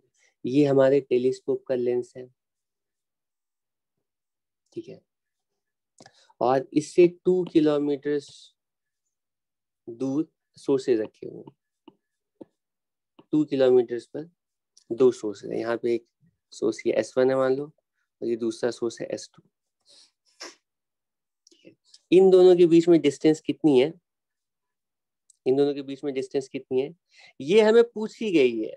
मतलब ये दोनों कितनी दूर होने चाहिए, हमें पूछा गया कि ये इन दोनों सोर्सेज के बीच में डिस्टेंस कितनी होनी चाहिए जिससे कि हम इनको अलग अलग देख पाए। ठीक है, तो ऑब्वियसली पहले वाले सोर्स की वजह से, ठीक है, लेंस के फोकल प्लेन में इमेज बनेगी। दूसरे वाले सोर्स की वजह से लेंस के फोकल प्लेन में इमेज कहीं पर बनेगी इस तरह से। ठीक है, और ये दोनों इमेजेस, ठीक है, डिस्टिंग्विश हो पाए, ये फोकल प्लेन है, ये दोनों इमेजेस अलग अलग डिस्टिंग्विश हो पाए, उसके लिए क्राइटेरिया है कि पहले का जो मिनिमा है वो दूसरे के मैक्सिमा पर जाए, और दूसरे का जो मिनिमा है वो पहले के, इस तरह से दोनों की इमेजेस फॉर्म होंगी। ठीक है, तो हमें इस बार ये नहीं पूछा गया कि इमेजेस कितनी दूर होनी चाहिए, हमें बोला गया कि ऑब्जेक्ट कितने दूर होने चाहिए जिससे कि हम इन दोनों ऑब्जेक्ट्स को अलग अलग इस टेलीस्कोप के थ्रू देख पाएंगे। ये 2 किलोमीटर का टेलीस्कोप है, ठीक है, तो हम बोलेंगे कि दोनों को अलग अलग देखने के लिए क्राइटेरिया है, रिलीज क्राइटेरिया है कि जो एंगल है ना इन दोनों के बीच में, जो मिनिमम एंगुलर सेपरेशन है थीटा मिनिमम, ये थीटा मिनिमम की वैल्यू हमें पता है कितनी होनी चाहिए, बताओ। 1.22 लैम्डा अपॉन डी नॉट के इक्वल, डी नॉट जहां पर एपर्चर है लेंस। ठीक है, तो अगर ये थीटा मिनिमम थीटा पता चल जाएगा तो सोर्स के बीच की डिस्टेंस कितनी होगी वो नहीं बता सकते हैं, वो टाइम्स 2 किलोमीटर कर देंगे। तो ये ठीक है, मैंने एक यहाँ पर हर जगह S लिख दिया, इससे थोड़ा कंफ्यूजन होगा। एक काम करते हैं, सोर्सेज को S1 S2 माना है और इमेजेस को S1 डैश S2 डैश माना है, तो इमेजेस के बीच में जो डिस्टेंस है उसको डेल्टा S डैश लिख देते हैं। ठीक है, थोड़ा यूनिफॉर्मिटी रहेगी। और सोर्सेज के बीच में जो डिस्टेंस है उसको डेल्टा S लिखेंगे। ठीक है, तो हमें ये सारी चीजें गिवन है, तो हम लिखेंगे डेल्टा S की जो वैल्यू होगी मिनिमम, सोर्सेज के बीच में जो मिनिमम डिस्टेंस होगी वो कितनी होगी, 1.22। लैम्डा की वैल्यू कितनी है, इसको थीटा मल्टीप्लाइड बाई डी लिख देता हूँ, ये वाली डिस्टेंस मान लो डी है, तो ये वैल्यू है 1.22 लैम्डा। लैम्डा की वैल्यू कितनी है, 500 nanometre into 10⁻⁻, nanometre -9 upon D naught की वैल्यू 5 सेंटीमीटर है, 10⁻⁻2 टाइम्स डिस्टेंस 2 किलोमीटर, किलोमीटर का 10⁻3। और इसको तुम सॉल्व करोगे तो ये वैल्यू आ रही है, डेल्टा S मिनिमम की वैल्यू आ रही है 2.44 सेंटीमीटर। यानी कि इन दोनों सोर्सेज, ये 2 किलोमीटर पर है दोनों सोर्सेज, और इन दोनों के बीच में जो गैप होना चाहिए, ये दोनों लैंप पोस्ट के बीच में जो गैप होना चाहिए वो 2.44 सेंटीमीटर का होना चाहिए एटलीस्ट। अगर इससे दूर रहेंगे तो टेलीस्कोप को यूज करके हम आसानी से दोनों को देख पाएंगे, लेकिन अगर इससे पास है, मान लो 1 सेंटीमीटर की दूरी पर ये दोनों लाइट सोर्सेस थे, तो टेलीस्कोप से अगर हम देखेंगे तो ये दोनों एक ही सोर्स की तरह हमें दिखेंगे। कोई प्रॉब्लम नहीं है यहाँ पर। सर हाँ सर, जब हम टेलीस्कोप से स्टार्स को देखते हैं ना, वहां से व्हाइट लाइट आती है, उसके सर वेवलेंथ डिफरेंट होगी ना सर, डिफरेंट हाँ सर। हाँ, तो फिर उसमें हम अलग अलग वेवलेंथ के लिए जो ये पैटर्न है थोड़ा थोड़ा डिफरेंट होता है। ठीक है, मतलब थोड़ा, मतलब वो ऐसे स्प्रेड हो जाता है। ये ब्लू के लिए ये हो गया और रेड के लिए ऐसा हो, इस तरह का। फिर भी एक पैटर्न मिला ना हमें, ठीक, इसी के बीच में हमें इमेज दिखती है अलग अलग कलर्स की वजह से। ठीक है, थोड़ा डिस्पर्जन होता है लेकिन वो बहुत ही माइन्यूट होता है। अगर वो बहुत माइन्यूट है तब फिर हम उसको ना बहुत शार्प देख पाते हैं। ठीक है, लेकिन अगर वो स्प्रेडिंग ज्यादा हो जाती है, डिस्पर्जन ज्यादा हो जाता है, तो हमें अलग अलग कलर्स भी दिखते हैं। ठीक है, तो हम एवरेज वेवलेंथ कैलकुलेट करके रिजल्ट निकालते हैं, लेकिन डिस्पर्जन का इफेक्ट रहता है वहां पे। तो तुम कई बार अपने, मान लो तुम यहीं पर अपने रूम में बैठे बैठे डिस्पर्जन का इफेक्ट इस तरह से देख सकते हो कि मान लो कोई भी पेन ले लो या अपने थंब को यूज करो और आसपास कहीं पर जो लाइट का सोर्स है ना, उससे थंब को तुम ब्लॉक करो, लाइट सोर्स को थंब से ब्लॉक करो। तो बिल्कुल थंब की बाउंड्री पर ना, जब बिल्कुल पास आओगे, थंब को बिल्कुल लाइट सोर्स की बाउंड्री पर लाओगे, मान लो ये तुम्हारा थंब है, तो इस तरह से तुम्हें ना, इस तरह से डिफ्रैक्शन पैटर्न ऐसे दिखेगा। ठीक है, तो वहां पे कलर भी थोड़ा थोड़ा दिख सकते हैं। अगर कलर बहुत पास है तो वो व्हाइट लाइट ही दिखेगी, अगर कलर में थोड़ी स्प्रेडिंग है तो थोड़ा कलर का भी तुम्हें इफेक्ट दिखेगा। ठीक है, ओके। कलर की स्प्रेडिंग होगी लेकिन वो बहुत माइन्यूट होगी। अगर ज्यादा होगी स्प्रेडिंग तो तुम्हें अलग अलग कलर दिखेंगे। ठीक है, ये तो टेलीस्कोप की स्टोरी हो गई। अब जल्दी से माइक्रोस्कोप कवर कर लेते हैं। माइक्रोस्कोप की स्टोरी क्या है? माइक्रोस्कोप में हम किस तरह से इमेज फॉर्म करते हैं, होपफुली तुम्हें याद होगा कि माइक्रोस्कोप में ऑब्जेक्टिव छोटा होता है और माइक्रोस्कोप में ऑब्जेक्टिव लेंस छोटा होता है और आई पीस बड़ा होता है ऑब्जेक्टिव के कंपैरिजन में। ठीक है, टेलीस्कोप का जो ऑब्जेक्टिव लेंस था उसके लिए ऑब्जेक्ट इंफिनिटी पर होती थी, image focal plane of objective में बनती थी। ये तो टेलीस्कोप है। माइक्रोस्कोप तुम्हें याद है, माइक्रोस्कोप के लिए ऑब्जेक्टिव लेंस है। तो इसके लिए कंप्लीट डायग्राम मैं नहीं ड्रॉ कर रहा हूँ, ठीक है, उतना ज्यादा, ठीक है, एफर्ट नहीं लगा रहा हूँ। ये हमारा माइक्रोस्कोप है। ठीक है, और माइक्रोस्कोप में एक्चुअली तो यही होता था कि यहाँ पे हम ऑब्जेक्ट रखते थे और ऑब्जेक्ट को ना, ठीक है, फोकस के पास रखते थे, ठीक है, ताकि ज्यादा से ज्यादा मैग्निफिकेशन मिले। ठीक, इस तरह से इसकी इमेज बनती थी और इसके बाद रियल इन्वर्टेड इमेज बनती थी। और यहाँ पे हमने ऑब्जेक्ट, सॉरी, यहाँ पे हमने आई पीस रखा। आई पीस क्या करती थी, इसको इस तरह से मैग्नीफाई करके फाइनल इमेज बना लेती है। ठीक है, यहाँ पर भी हम बोलेंगे आई पीस का काम तो सिर्फ सिंपल माइक्रोस्कोप की तरह है। तो अगर ऑब्जेक्टिव ने अलग अलग ऑब्जेक्ट को अलग अलग डिस्टिंग्विश कर लिया, ठीक है, माइक्रोस्कोप के ऑब्जेक्टिव लेंस ने अगर अलग अलग डिस्टिंक्ट इमेज फॉर्म कर ली, तो फिर वो जो इमेज बनेगी वो रिजॉल्वेबल होगी। ठीक है, और उसको हम आसानी से देख पाएंगे। ठीक है, तो माइक्रोस्कोप के लिए जो ऑब्जेक्टिव लेंस है उसी का डायग्राम मैं ड्रॉ करने जा रहा हूँ। ठीक, सिर्फ इस ऑब्जेक्टिव लेंस का डायग्राम ड्रॉ करने जा रहा हूँ। ठीक है, तो माइक्रोस्कोप में हमारे पास ये ऑब्जेक्टिव लेंस है। ऑब्जेक्टिव ऑब्जेक्टिव ठीक है, अब ज्यादा तो नहीं हो रहा है अब तुम लोगों के लिए। मैंने आज क्या क्या बताया? ठीक है, सर्कुलर एपर्चर के लिए डिफ्रैक्शन पैटर्न बताया। ठीक है, उसके बाद फिर लिमिट ऑफ रिजोल्यूशन बताया, सॉरी, रिलीज क्राइटेरिया बताया, और फिर रिलीज क्राइटेरिया को यूज किया टेलीस्कोप की के लिए लिमिट ऑफ रिजोल्यूशन और रिजोल्विंग पावर कैलकुलेट करनी। ठीक है, तो माइक्रोस्कोप में क्या होता है कि माइक्रोस्कोप का जो ऑब्जेक्टिव लेंस होता है उसकी फोकल लेंथ कम होती है, हम इसको छोटा रखते हैं। ठीक है, तो इसके पास जो ऑब्जेक्ट्स होते हैं ना, माइक्रोस्कोप को यूज कर, ये माइक्रोस्कोप है, उसके पास ऑब्जेक्ट्स रखे रहते हैं। ठीक है, ऑब्जेक्ट्स माइक्रोस्कोप के केस में उल्टा होता है कि ऑब्जेक्ट फोकस के पास रहते हैं तो इमेज दूर बनती है, और टेलीस्कोप में ऑब्जेक्ट दूर रहते हैं और इमेज फोकल प्लेन में बनती है। ठीक है, तो इसका जो ऑब्जेक्ट है ना, लेटेस्ट से हमारे पास दो ऑब्जेक्ट हैं इस तरह से, S1 है और ये S2 है। दोनों को अलग अलग कलर से ड्रॉ करो ताकि आसानी।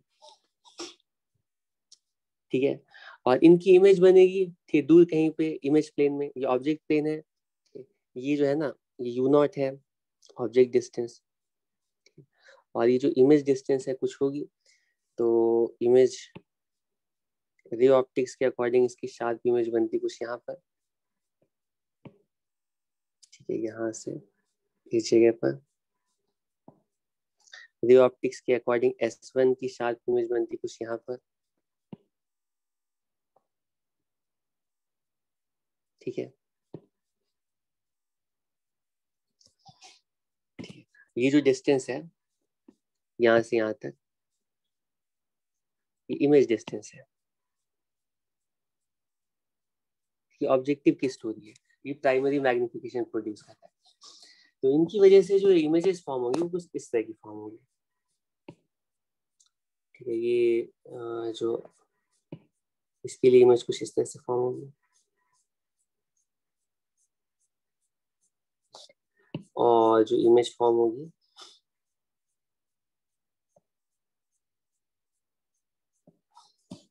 S2 की इमेज कुछ ऐसे फॉर्म होगी।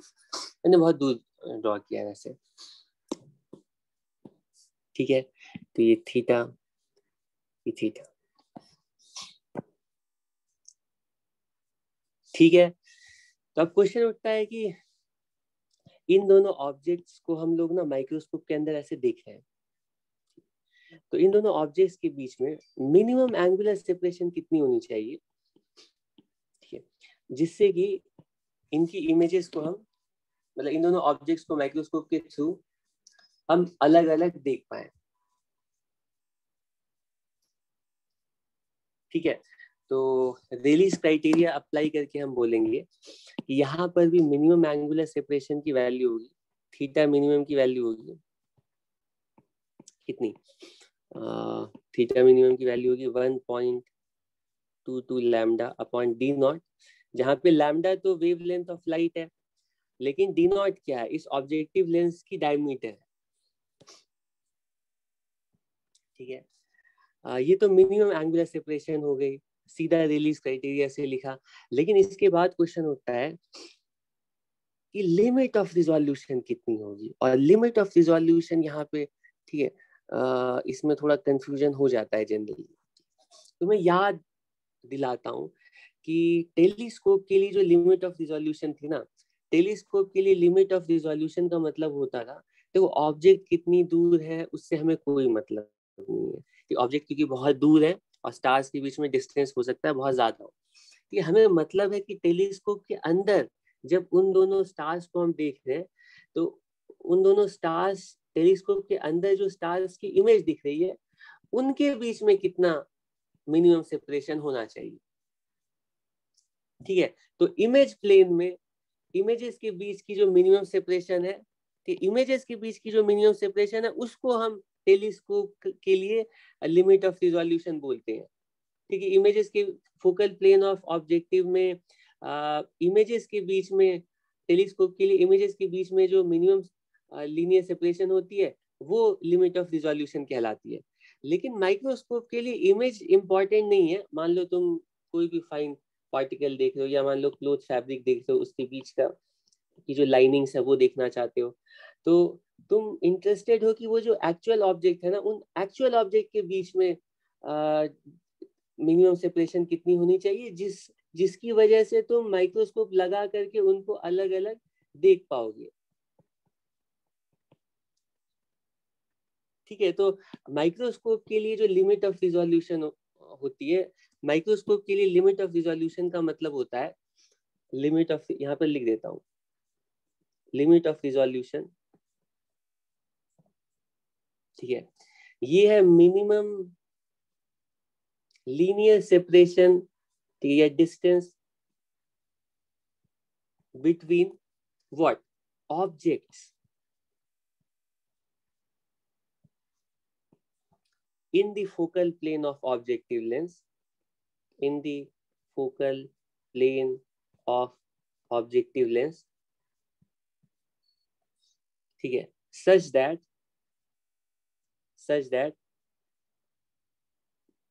they are barely resolvable. ठीक है, तो इन दोनों को अच्छे से याद रखना है कि यहाँ पे देखो ये वाला एंगल ऑब्जेक्ट के लिए एंगुलर सेपरेशन, इमेज के लिए एंगुलर सेपरेशन, वो तो कॉन्वेक्स लेंस है, वो तो सेम ही होगी, लेकिन इस एंगुलर सेपरेशन को यूज करके इमेज के बीच में मिनिमम सेपरेशन कितनी होनी चाहिए बेरली डिस्टिंग्विश करने के लिए, ये टेलीस्कोप के लिए लिमिट ऑफ रिजोल्यूशन कहलाता है। और इस एंगल को यूज करके ऑब्जेक्ट्स के बीच में, एक्चुअल ऑब्जेक्ट्स के बीच में लीनियर सेपरेशन कितनी होनी चाहिए, हम माइक्रोस्कोप के अंदर उसको कितना दूर देख रहे हैं ये अब उतना ज्यादा मैटर नहीं करता है, मैटर करता है कि जिनको हम देखना चाहते हैं वो उनके बीच में मिनिमम सेपरेशन कितनी होनी चाहिए जिससे कि हम माइक्रोस्कोप को यूज करके देख पाए। ये limit of resolution of microscope कहलाता है और इसकी वैल्यू आती है, तुम ध्यान दोगे कि यहाँ पर ना माइक्रोस्कोप के लिए मैंने डेल्टा एस लिखा है लिमिट ऑफ रिजोल्यूशन, और टेलीस्कोप के लिए डेल्टा एस डैश लिखा है, एस डैश स्टैंड्स फॉर, ठीक है, इमेज सेपरेशन। ठीक है, यहाँ पे मैं तुम चाहो तो यहाँ पे एस यहाँ पे लिख सकते हैं, ये है S2 डैश और ये है S1 डैश। ये अभी तो बहुत दूर बना है लेकिन ये कम से कम कितना पास आ सकते हैं, तो वो वैल्यू होगी theta minimum, theta minimum multiplied by you not. लेकिन मैक्सिमम मैग्निफिकेशन प्रोड्यूस करने के लिए ऑब्जेक्टिव के लिए यू नॉट और एफ नॉट के बीच में ना बहुत ज्यादा फर्क नहीं होता है, ठीक है, you not almost F not के इक्वली होता है, एफ नॉट का मतलब ऑब्जेक्टिव की फोकल लेंथ, ठीक है, तो यहाँ पे भी ना ये theta multiplied by F naught और limit of resolution for microscope की वैल्यू आती है 1.22 lambda upon D naught times F naught. Expression तो सेम ही आ रहा है लेकिन ये माइक्रोस्कोप के लिए सेम रिजल्ट है लिमिट ऑफ रिजोल्यूशन का, लेकिन ये ऑब्जेक्ट के बीच की डिस्टेंस को बताता है और सेम रिजल्ट है टेलीस्कोप के लिए, लेकिन ये image focal plane of lens objective lens के लिए इमेज के बीच में, मतलब टेलीस्कोप के अंदर वो कितनी दूर हमें दिखते हैं कम से कम, ये टेलीस्कोप के लिए लिमिट ऑफ रिजोल्यूशन है, और एक्चुअली ऑब्जेक्ट्स के बीच में, या फिर ये हो सकता है ये जो सेपरेशन है ना वो हो सकता है कि वायरस का साइज हो, ये सेल का साइज हो, तो वो मिनिमम साइज कितना होना चाहिए ऑब्जेक्ट्स के लिए, वो limit of resolution for microscope कहलाता है। ठीक है, और इसी तरह से रिजॉल्विंग पावर, तो रिजॉल्विंग पावर हम इसका इनवर्स लेकर के, ठीक है, रिजॉल्विंग पावर की वैल्यू हो गई माइक्रोस्कोप के लिए 1 अपॉन डेल्टा एस। ये सिंपल है, ये रिजल्ट्स कितने सिंपल है, बस जो ये जो रेलिस क्राइटेरिया का रिजल्ट है यही फर्स्ट मिनिमा का की पोजीशन है, इसमें बस एफ नॉट मल्टीप्लाई कर दो तो तुम्हें लिमिट ऑफ रिजोल्यूशन पता चल जाएगी। ठीक है, मैं एक्सपेक्ट कर रहा हूँ कि ये सब तुम्हें साथ साथ याद होते जा रहा है। लेकिन एक और पॉइंट है माइक्रोस्कोप के लिए, एक और इम्पॉर्टेंट पॉइंट ये क्वेश्चन में पूछा जाता है, वो कहलाता है न्यूमेरिकल एपर्चर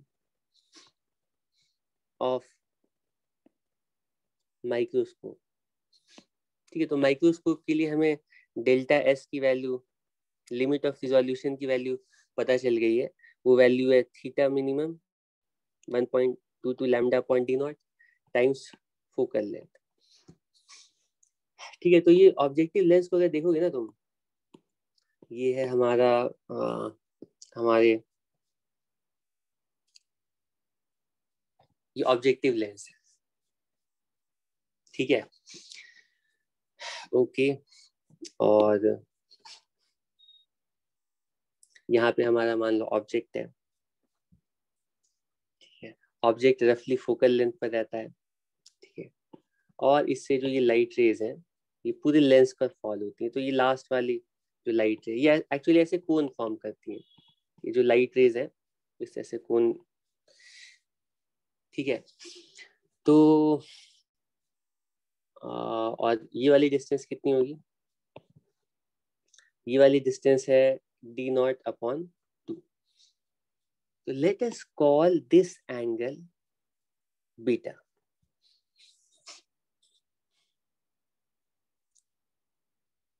ठीक है, तो ये tan बीटा की वैल्यू कितनी होगी? tan बीटा की वैल्यू होगी d0/2f0.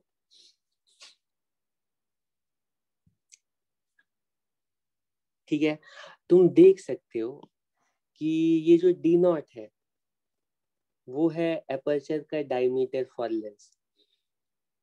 वो लेंस पर डिपेंड करेगा कैसा लेंस तुमने लिया. f0 focal length of lens है, तो वो लेंस पर डिपेंड करेगा. तो इनका जो रेशियो है ना, यानी ये tan बीटा यानी ये एंगल, ये जो एंगल है ये सोली डिपेंड करेगा कि हमारा लेंस कैसा है. अलग अलग लेंस के लिए बीटा की वैल्यू अलग अलग आएगी. ठीक है, तो हम लोग ना ये जो लिमिट ऑफ रिजोल्यूशन है, तो रिजॉल्विंग पावर की वैल्यू कितनी लिखेंगे? रिजॉल्विंग पावर की वैल्यू लिख सकते हैं d0/1.22 लैम्डा टाइम्स f0. ठीक है, और इसको तुम लिख सकते हो ये न्यूमेरिकल अपर्चर के टर्म्स में, tan बीटा के टर्म्स में. 2 अगर हम लेंगे तो उसको 2 टाइम्स करना पड़ेगा. ये इसको लिख सकते हैं 0. ये वैल्यू कितनी हो जाएगी? ठीक है, 0.61. ठीक है, लैम्डा, और ऊपर आएगा d0/2. 2 से मल्टीप्लाई डिवाइड कर दिया है. ठीक है, तो ये वैल्यू आएगी tan बीटा. ठीक है, और ये जो वैल्यू है tan बीटा, ये और कुछ नहीं, numerical aperture of the lens कहलाता है, टाइम्स लैम्डा. तो हम बोलते हैं जो रिजॉल्विंग पावर है ना, वो इन इफेक्ट मतलब फोकल लेंथ और डायमीटर को अलग अलग देखने की बजाय हम हर लेंस के लिए एक न्यूमेरिकल अपर्चर डिफाइन करते हैं. न्यूमेरिकल अपर्चर का मतलब यही है कि वो जो सोर्स है ना वो कितने एंगल पर, लेंस पर क्या एंगल बना रहा है, ये एंगल इंपॉर्टेंट है. ये एंगल जितना ज्यादा होगा रिजॉल्विंग पावर उतनी ज्यादा होगी. ठीक है, ये एंगल जितना कम होगा रिजॉल्विंग पावर उतनी कम होगी. तो लेंस का न्यूमेरिकल अपर्चर कितना है वो अल्टीमेटली रिजॉल्विंग पावर डिसाइड करता है. हम चाहते हैं कि रिजॉल्विंग पावर माइक्रोस्कोप की रिजॉल्विंग पावर ज्यादा से ज्यादा होने के लिए न्यूमेरिकल अपर्चर लेंस की ज्यादा से ज्यादा ले. ऑब्वियसली रिजॉल्विंग पावर की वैल्यू लेंस पे डिपेंड करेगी और लाइट की वेवलेंथ पे डिपेंड करेगी. तो वेवलेंथ तो मान लो हमारे कंट्रोल में नहीं है, लेकिन लेंस तो कंट्रोल में है ना. तो लेंस का न्यूमेरिकल अपर्चर हम इस तरह से लेंस को डिजाइन करते हैं, न्यूमेरिकल अपर्चर ज्यादा से ज्यादा है, ये एंगल ज्यादा से ज्यादा है. एंगल जितना ज्यादा होगा उतना ही ज्यादा तुम्हें, मतलब उसके लिए तुम्हें इसका जो अपर्चर है वो भी लार्ज रखना पड़ेगा और फोकल लेंथ कम रखनी पड़ेगी, तब ये अपर्चर न्यूमेरिकल अपर्चर ज्यादा आएगा. ठीक है, अगर तुम्हारा अपर्चर स्मॉल है, फोकल लेंथ ज्यादा है, तो इसका न्यूमेरिकल अपर्चर कम है और ये ज्यादा. ठीक, देखो अपर्चर तो ये वाला डायमीटर, ये वाला साइज कहलाता है. ठीक है, ये वाला साइज कहलाता है, लेकिन न्यूमेरिकल अपर्चर ये वाला एंगल कहलाता है. ठीक है, तो ये एंगल जितना ज्यादा होगा उतना ज्यादा रिजॉल्विंग पावर होगी. और फाइनली तुम देख सकते हो कि हम अगर हम किसी माइक्रोस्कोप की रिजॉल्विंग पावर बढ़ाना चाहते हैं तो दो पॉसिबिलिटी, एक तो ये फोकल लेंथ अपर्चर इनको मॉडिफाई करके, मतलब लेंस को मॉडिफाई करके हम रिजॉल्विंग पावर बढ़ा सकते हैं. और दूसरा है ये लैम्डा भी तो है यहाँ पर. तो तुम सोचो लैम्डा को हम कैसे चेंज करेंगे, वो हमारे कंट्रोल में थोड़ी है.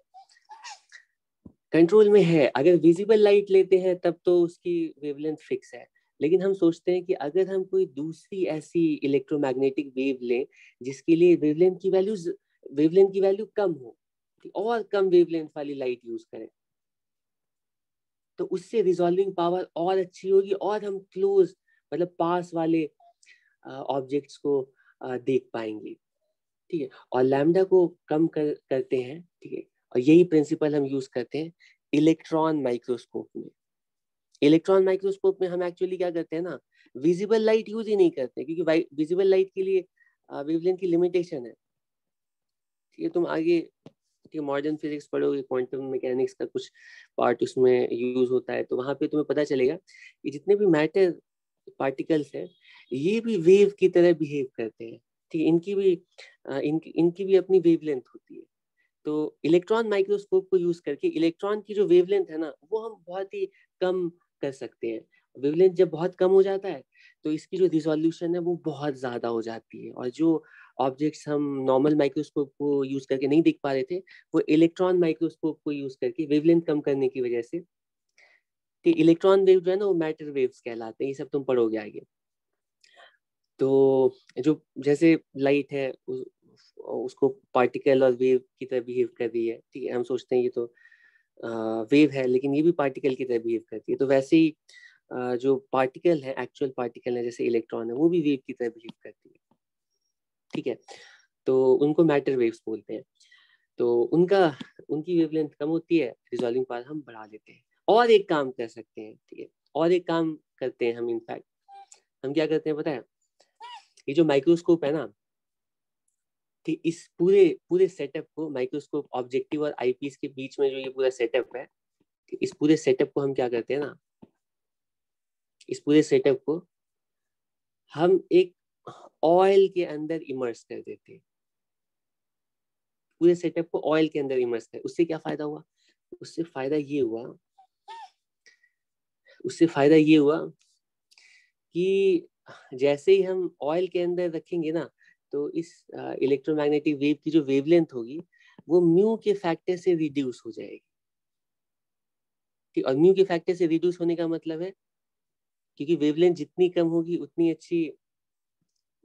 अच्छी रिजॉल्विंग पावर मिलेगी। तो वेवलेंथ कम करने के लिए हम क्या करते हैं, हम आ, इस पूरे सेटअप को किसी ऑयल में डिप कर देते हैं। वेवलेंथ और कम हो गई और हमें और अच्छी रिजॉल्विंग पावर मिल गई। ठीक है, तो ये जो न्यूमेरिकल अपर्चर है एक्चुअली, इसको मैं फिर से यहाँ पर लिख देता हूँ कि डेल्टा एस की वैल्यू ना, इफ इमर्स्ड इन, क्लास का टाइम कुछ होगा तो बताना, इमर्स्ड इन ऑयल, ठीक है, ऑफ रिफ्रैक्टिव इंडेक्स लेटेस्ट से म्यू, तो डेल्टा एस की जो वैल्यू थी वो 1.22 lambda upon capital D not थी। अब वो D upon lambda upon mu हो जाएगी। ठीक है, टाइम्स यहाँ पर एफ नॉट भी है। ठीक है, और रिजॉल्विंग पावर की वैल्यू कितनी हो जाएगी? रिजॉल्विंग पावर की वैल्यू कितनी हो जाएगी?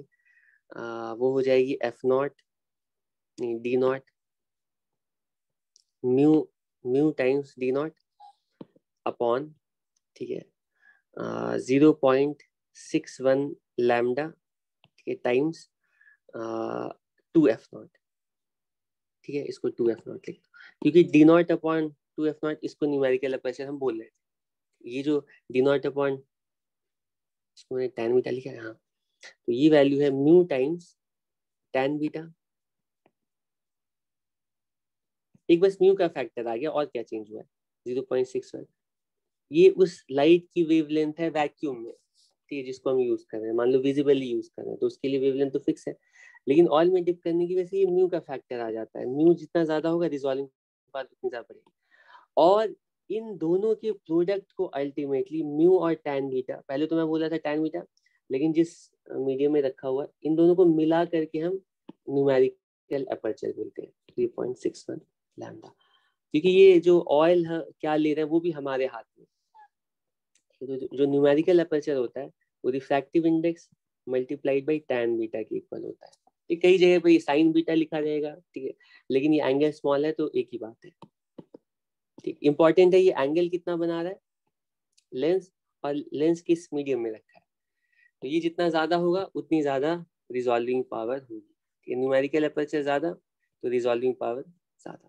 न्यूमेरिकल अपर्चर की डायरेक्टली प्रोपोर्शनल होती है रिजॉल्विंग पावर, ठीक, अपॉन 0.61 टाइम्स लैम्डा। ये माइक्रोस्कोप की कंप्लीट स्टोरी है। ठीक है, अब बताओ कैसा लग रहा है? इसमें एक लाइन का पॉइंट और बचा हुआ है, ये भी मैं अभी बताऊंगा, उसके बाद ही क्लास ओवर होगी। उसमें मुझे 5 मिनट भी नहीं लगेंगे। कि बहुत ज्यादा स्टेप तो नहीं हो रहा है, इसको एक बार अभी क्लास के बाद रिवाइज कर लेना, ये ज्यादा स्टेप्स है नहीं, इनका एक्सप्लेनेशन ठीक है, ज्यादा है लेकिन ये पॉइंट ज्यादा नहीं है। ठीक है, फाइनल पॉइंट। मैंने वेव ऑप्टिक्स खत्म कर दिया क्या पूरा? अरे नहीं, पोलराइजेशन भी तो है, तो शाम में हम पोलराइजेशन कवर करेंगे। फ्रेनेल क्राइटेरिया और डिस्पर्जन, इनको रिवाइज करने की बहुत ज्यादा पॉइंट नहीं है, इसको तुम इसके फॉर्मूला सब लिखना है एक पेज में, ठीक है, वो ज्यादा से ज्यादा 4-5 लाइन में खत्म हो जाएंगे। ठीक है, फ्रेनेल क्राइटेरिया क्या है? फ्रेनेल क्राइटेरिया कहता है कि मतलब कि जो हमारा स्क्रीन है, मतलब जहाँ पे हम ऑब्जेक्ट्स को देखना चाहते हैं, और जो हमारा ऑब्स्टेकल है वो लेंस हो सकता है या कोई स्लिट हो सकता है, कोई ऑरिफिस हो सकता है। ठीक है, तो फ्रेनेल क्राइटेरिया कहता है कि कितनी डिस्टेंस होगी। देखो मैं इस तरह से पहले थोड़ा सा डिफाइन, जैसे ये हमारा मान लो ये स्लिट है, ठीक है, तो इस स्लिट की जो इमेज बनेगी ना, ठीक है, वो तुम समझ सकते हो इस तरह की बनेगी। ठीक है, ठीक है, ठीक है, अगर ये, ठीक है, जैसे जैसे हम दूर करते जाएंगे ना, क्योंकि जो एंगल है ना, ये जो एंगुलर सॉरी मिनिमा की जो एंगुलर पोजीशन है वो 1.22 लैम्डा अपॉन डी की, ये एंगल फिक्स है। ठीक है, स्लिट के अकॉर्डिंग, इस स्लिट विड्थ के अकॉर्डिंग ये एंगल फिक्स है। तो ऑब्वियस है कि जो वेव ऑप्टिक्स वाला जो पार्ट है वो उतना ही ज्यादा डोमिनेंट होगा, उतना ही ज्यादा यहाँ पर रोल प्ले करेगा। स्क्रीन जितना ज्यादा दूर रखें, क्योंकि स्क्रीन अगर दूर रहेगा तो उस टाइम में जो मिनिमा है कुछ यहाँ पर पहुंचेगा, इस तरह का स्प्रेडिंग और ज्यादा होगी, और हम बोलेंगे हम रे ऑप्टिक्स से और ज्यादा दूर जा रहे हैं। स्प्रेडिंग जितनी ज्यादा होगी, वेव ऑप्टिक्स उतना ज्यादा एट प्ले, मतलब एक्शन में होगा। ठीक है, लेकिन तुम सोचो स्क्रीन को अगर पास करते जाएंगे ना, स्प्रेडिंग कम होती जाएगी, स्क्रीन को पास करेंगे स्प्रेडिंग कम होती जाएगी। ठीक है, और स्प्रेडिंग अगर बहुत ही कम है, अगर स्प्रेडिंग बहुत ही कम है, तो इस फिनोमेना को ना हम सिर्फ रे ऑप्टिक्स से भी कंप्लीटली एक्सप्लेन कर सकते हैं। स्प्रेडिंग वाला पार्ट अगर यहाँ पर नहीं आ रहा है तो रे ऑप्टिक्स सफिशिएंट है इसको एक्सप्लेन करने के लिए। रे ऑप्टिक्स यूज करके हम रिजल्ट्स प्रेडिक्ट कर सकते हैं। ठीक है, तो क्या कंडीशन होगी? ठीक है, क्या कर, मतलब ये मिनिमम डिस्टेंस कितनी होनी चाहिए? ठीक, इसको बोलते हैं ZF। मिनिमम डिस्टेंस कितनी होनी चाहिए जिसमें कि हम रे ऑप्टिक्स को यूज कर सकते हैं? अरे मिनिमम क्यों बोल रहा हूँ मैं, मैक्सिमम डिस्टेंस, क्योंकि इससे ज्यादा अगर डिस्टेंस हो गई ना तो फिर रे ऑप्टिक्स से हम एक्सप्लेन नहीं कर पाएंगे। ठीक है, तो मैक्सिमम डिस्टेंस जहां तक रे ऑप्टिक्स वैलिड होता है उसको हम बोलते हैं फ्रेनेल डिस्टेंस, और इस क्राइटेरिया को, इस कंडीशन को बोलते हैं फ्रेनेल क्राइटेरिया। ठीक है, तो मिनिमम डिस्टेंस क्या होनी चाहिए? तो वो मिनिमम डिस्टेंस हम बोलते हैं कि मान लो स्लिट का साइज A है, स्लिट का साइज जानबूझ के लार्ज ड्रॉ करता हूँ, स्लिट का साइज A है। ठीक है, तो हम बोलते हैं इसकी वजह से जो स्प्रेडिंग हो रही है, ठीक है, ऑब्वियसली देखो स्लिट के अलग अलग साइज के अकॉर्डिंग जो डिफ्रैक्शन पैटर्न है उसका जो मिनिमा है वो अलग अलग जगह पर आएगा। अगर रेक्टेंगुलर स्लिट है उसके लिए लैम्डा बाई डी पर आता है, वरना अगर सर्कुलर है तो 1.22 लैम्डा बाई डी पर आएगा। लेकिन ये श्योर है कि जो मिनिमा की जो पोजीशन है होगी ना वो लैम्डा पॉइंट डी के ही प्रोपोर्शनल होगी, इसमें कुछ ना कुछ फैक्टर आ सकता है, लेकिन लैम्डा पॉइंट डी डिसाइड करेगा कि स्प्रेडिंग कितनी ज्यादा होगी कितनी कम होगी। ठीक है, तो हम बोलते हैं स्प्रेडिंग अगर इतनी है, सेंटर से स्प्रेडिंग इतनी है कि हम बोलते हैं कि इस फिनोमिना को हम रे ऑप्टिक्स से जस्टिफाई कर सकते हैं तब तक जब तक स्प्रेडिंग उतनी हो रही है जितनी की स्लिट विड्थ है।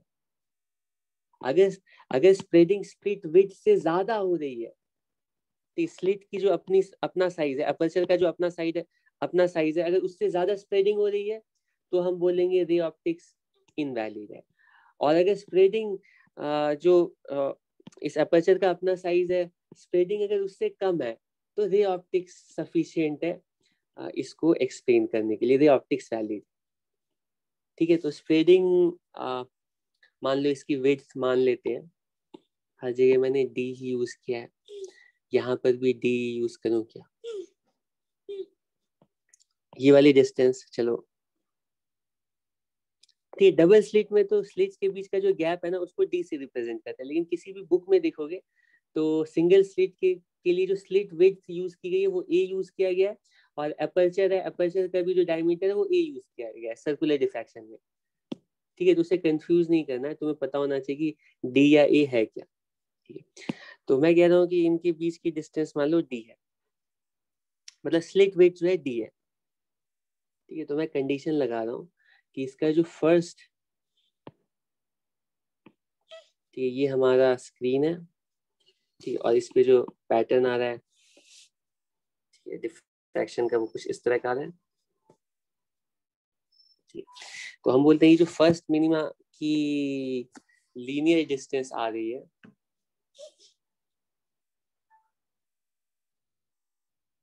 फर्स्ट मिनिमा की जो लीनियर डिस्टेंस है, ये वाली जो डिस्टेंस है, ये डिस्टेंस जो है ना वो डी की इक्वल होनी चाहिए। ये वाली जो डिस्टेंस है ये डी की इक्वल होनी चाहिए, स्लिट विड्थ की इक्वल, y इक्वल्स डी। तो y की वैल्यू कितनी होगी अगर यहाँ इन दोनों स्क्रीन के बीच की जो सेपरेशन है वो लेटेस्ट से, अच्छा इसको हम फ्रेनेल डिस्टेंस कह देते हैं। फ्रेनेल डिस्टेंस पे जब स्क्रीन फ्रेनेल डिस्टेंस पर होगी तो उस टाइम में जो स्प्रेडिंग होगी वो स्लिट विड्थ की इक्वल हो जाएगी। तो ये एंगल कितना होगा, ये हमें एंगल पता है। ठीक है, तो एंगल की वैल्यू है लैम्डा अपॉन डी की इक्वल। ऑफ कोर्स ये रेक्टेंगुलर के लिए है, लेकिन हमें कोई क्राइटेरिया तो निकालना पड़ेगा ना, तो सबके लिए एक जनरल क्राइटेरिया है कि थीटा लैम्डा बाई डी की इक्वल है, तो वाई की वैल्यू जो होगी, ठीक है, वो होगी थीटा टाइम्स फ्रेनेल डिस्टेंस। ठीक है, और थीटा की value lambda upon D times Fresnel distance कितनी है, सेट है, और ये इक्वल होना चाहिए डी की इक्वल। ठीक है, तो इससे पता चलेगा कि फ्रेनेल डिस्टेंस की जो वैल्यू आ रही है वो है डी स्क्वायर अपॉन लैम्डा, और ये कहलाता है फ्रेनेल क्राइटेरिया। मतलब ऑब्स्टेकल का डायमेंशन देखो अपॉन वेवलेंथ, जो लाइट यूज करें उसकी वेवलेंथ देखो, इसके रेशियो से तुम्हें पता चलेगा ये वो मैक्सिमम डिस्टेंस है जिसके अंदर रे ऑप्टिक्स वैलिड होगी। अगर डिस्टेंस की value, if separation is greater than Fresnel distance, ray optics invalidate हो जाएगा।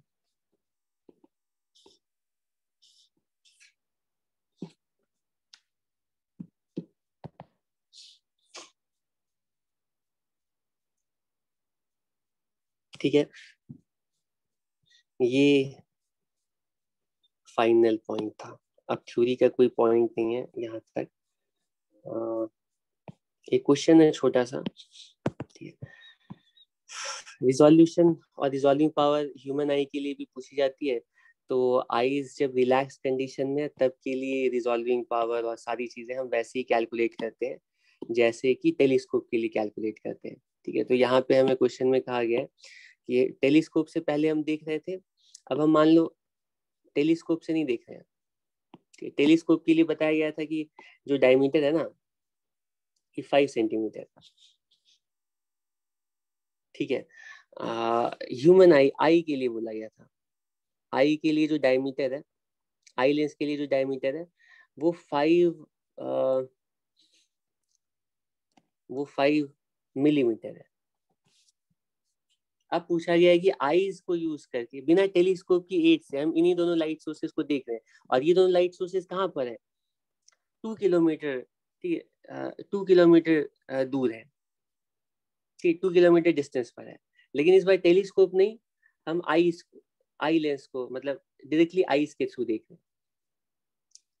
ठीक है, तो इनके बीच में सेपरेशन कितनी होनी चाहिए? तो सारी कैलकुलेशन सेम रहेगी, बस यहाँ पे जो डायमीटर हम यूज कर रहे हैं ये 1.22, लैम्डा की वैल्यू कितनी है? वेवलेंथ की वैल्यू 500 इंटू 10⁻⁻9 और अपर्चर का साइज क्या है? 5 इंटू 10⁻3। ठीक है, एक मिनट, डी नॉट की वैल्यू है 5 मिलीमीटर, तो डी नॉट की वैल्यू हम कितनी यूज करेंगे? 5 इंटू 5 मिलीमीटर है तो 10⁻3, ठीक है, और कैपिटल डी है 2 इंटू 10⁻3। इसको सॉल्व करोगे तुम्हें पता चलेगा कि ये जो डिस्टेंस आ रही है ऑब्जेक्ट के बीच में मिनिमम सेपरेशन, लैंप पोस्ट के बीच में जो मिनिमम सेपरेशन आ रही है वो कितनी आ रही है पता है? वो पहले तो कितनी आ रही थी? 2.44 सेंटीमीटर, ये 24.4 सेंटीमीटर आ रही है। कि ऑब्वियसली अपर्चर को 10 के फैक्टर से हमने कम कर दिया है, तो 10 के फैक्टर से डिस्टेंस, मतलब जो लैंप पोस्ट टेलीस्कोप को देख रहे थे ना, तो उन लैंप पोस्ट को 2.44 सेंटीमीटर पर देखोगे अलग अलग दिखेंगे, लेकिन अगर आई से देख रहे हो तो उनको अलग अलग देखने के लिए लैंप पोस्ट के बीच में 24 सेंटीमीटर की डिस्टेंस होनी चाहिए, तब तुम उनको अलग अलग देख पाओगे, क्योंकि आई की जो अपर्चर है ना वो बहुत स्मॉल है।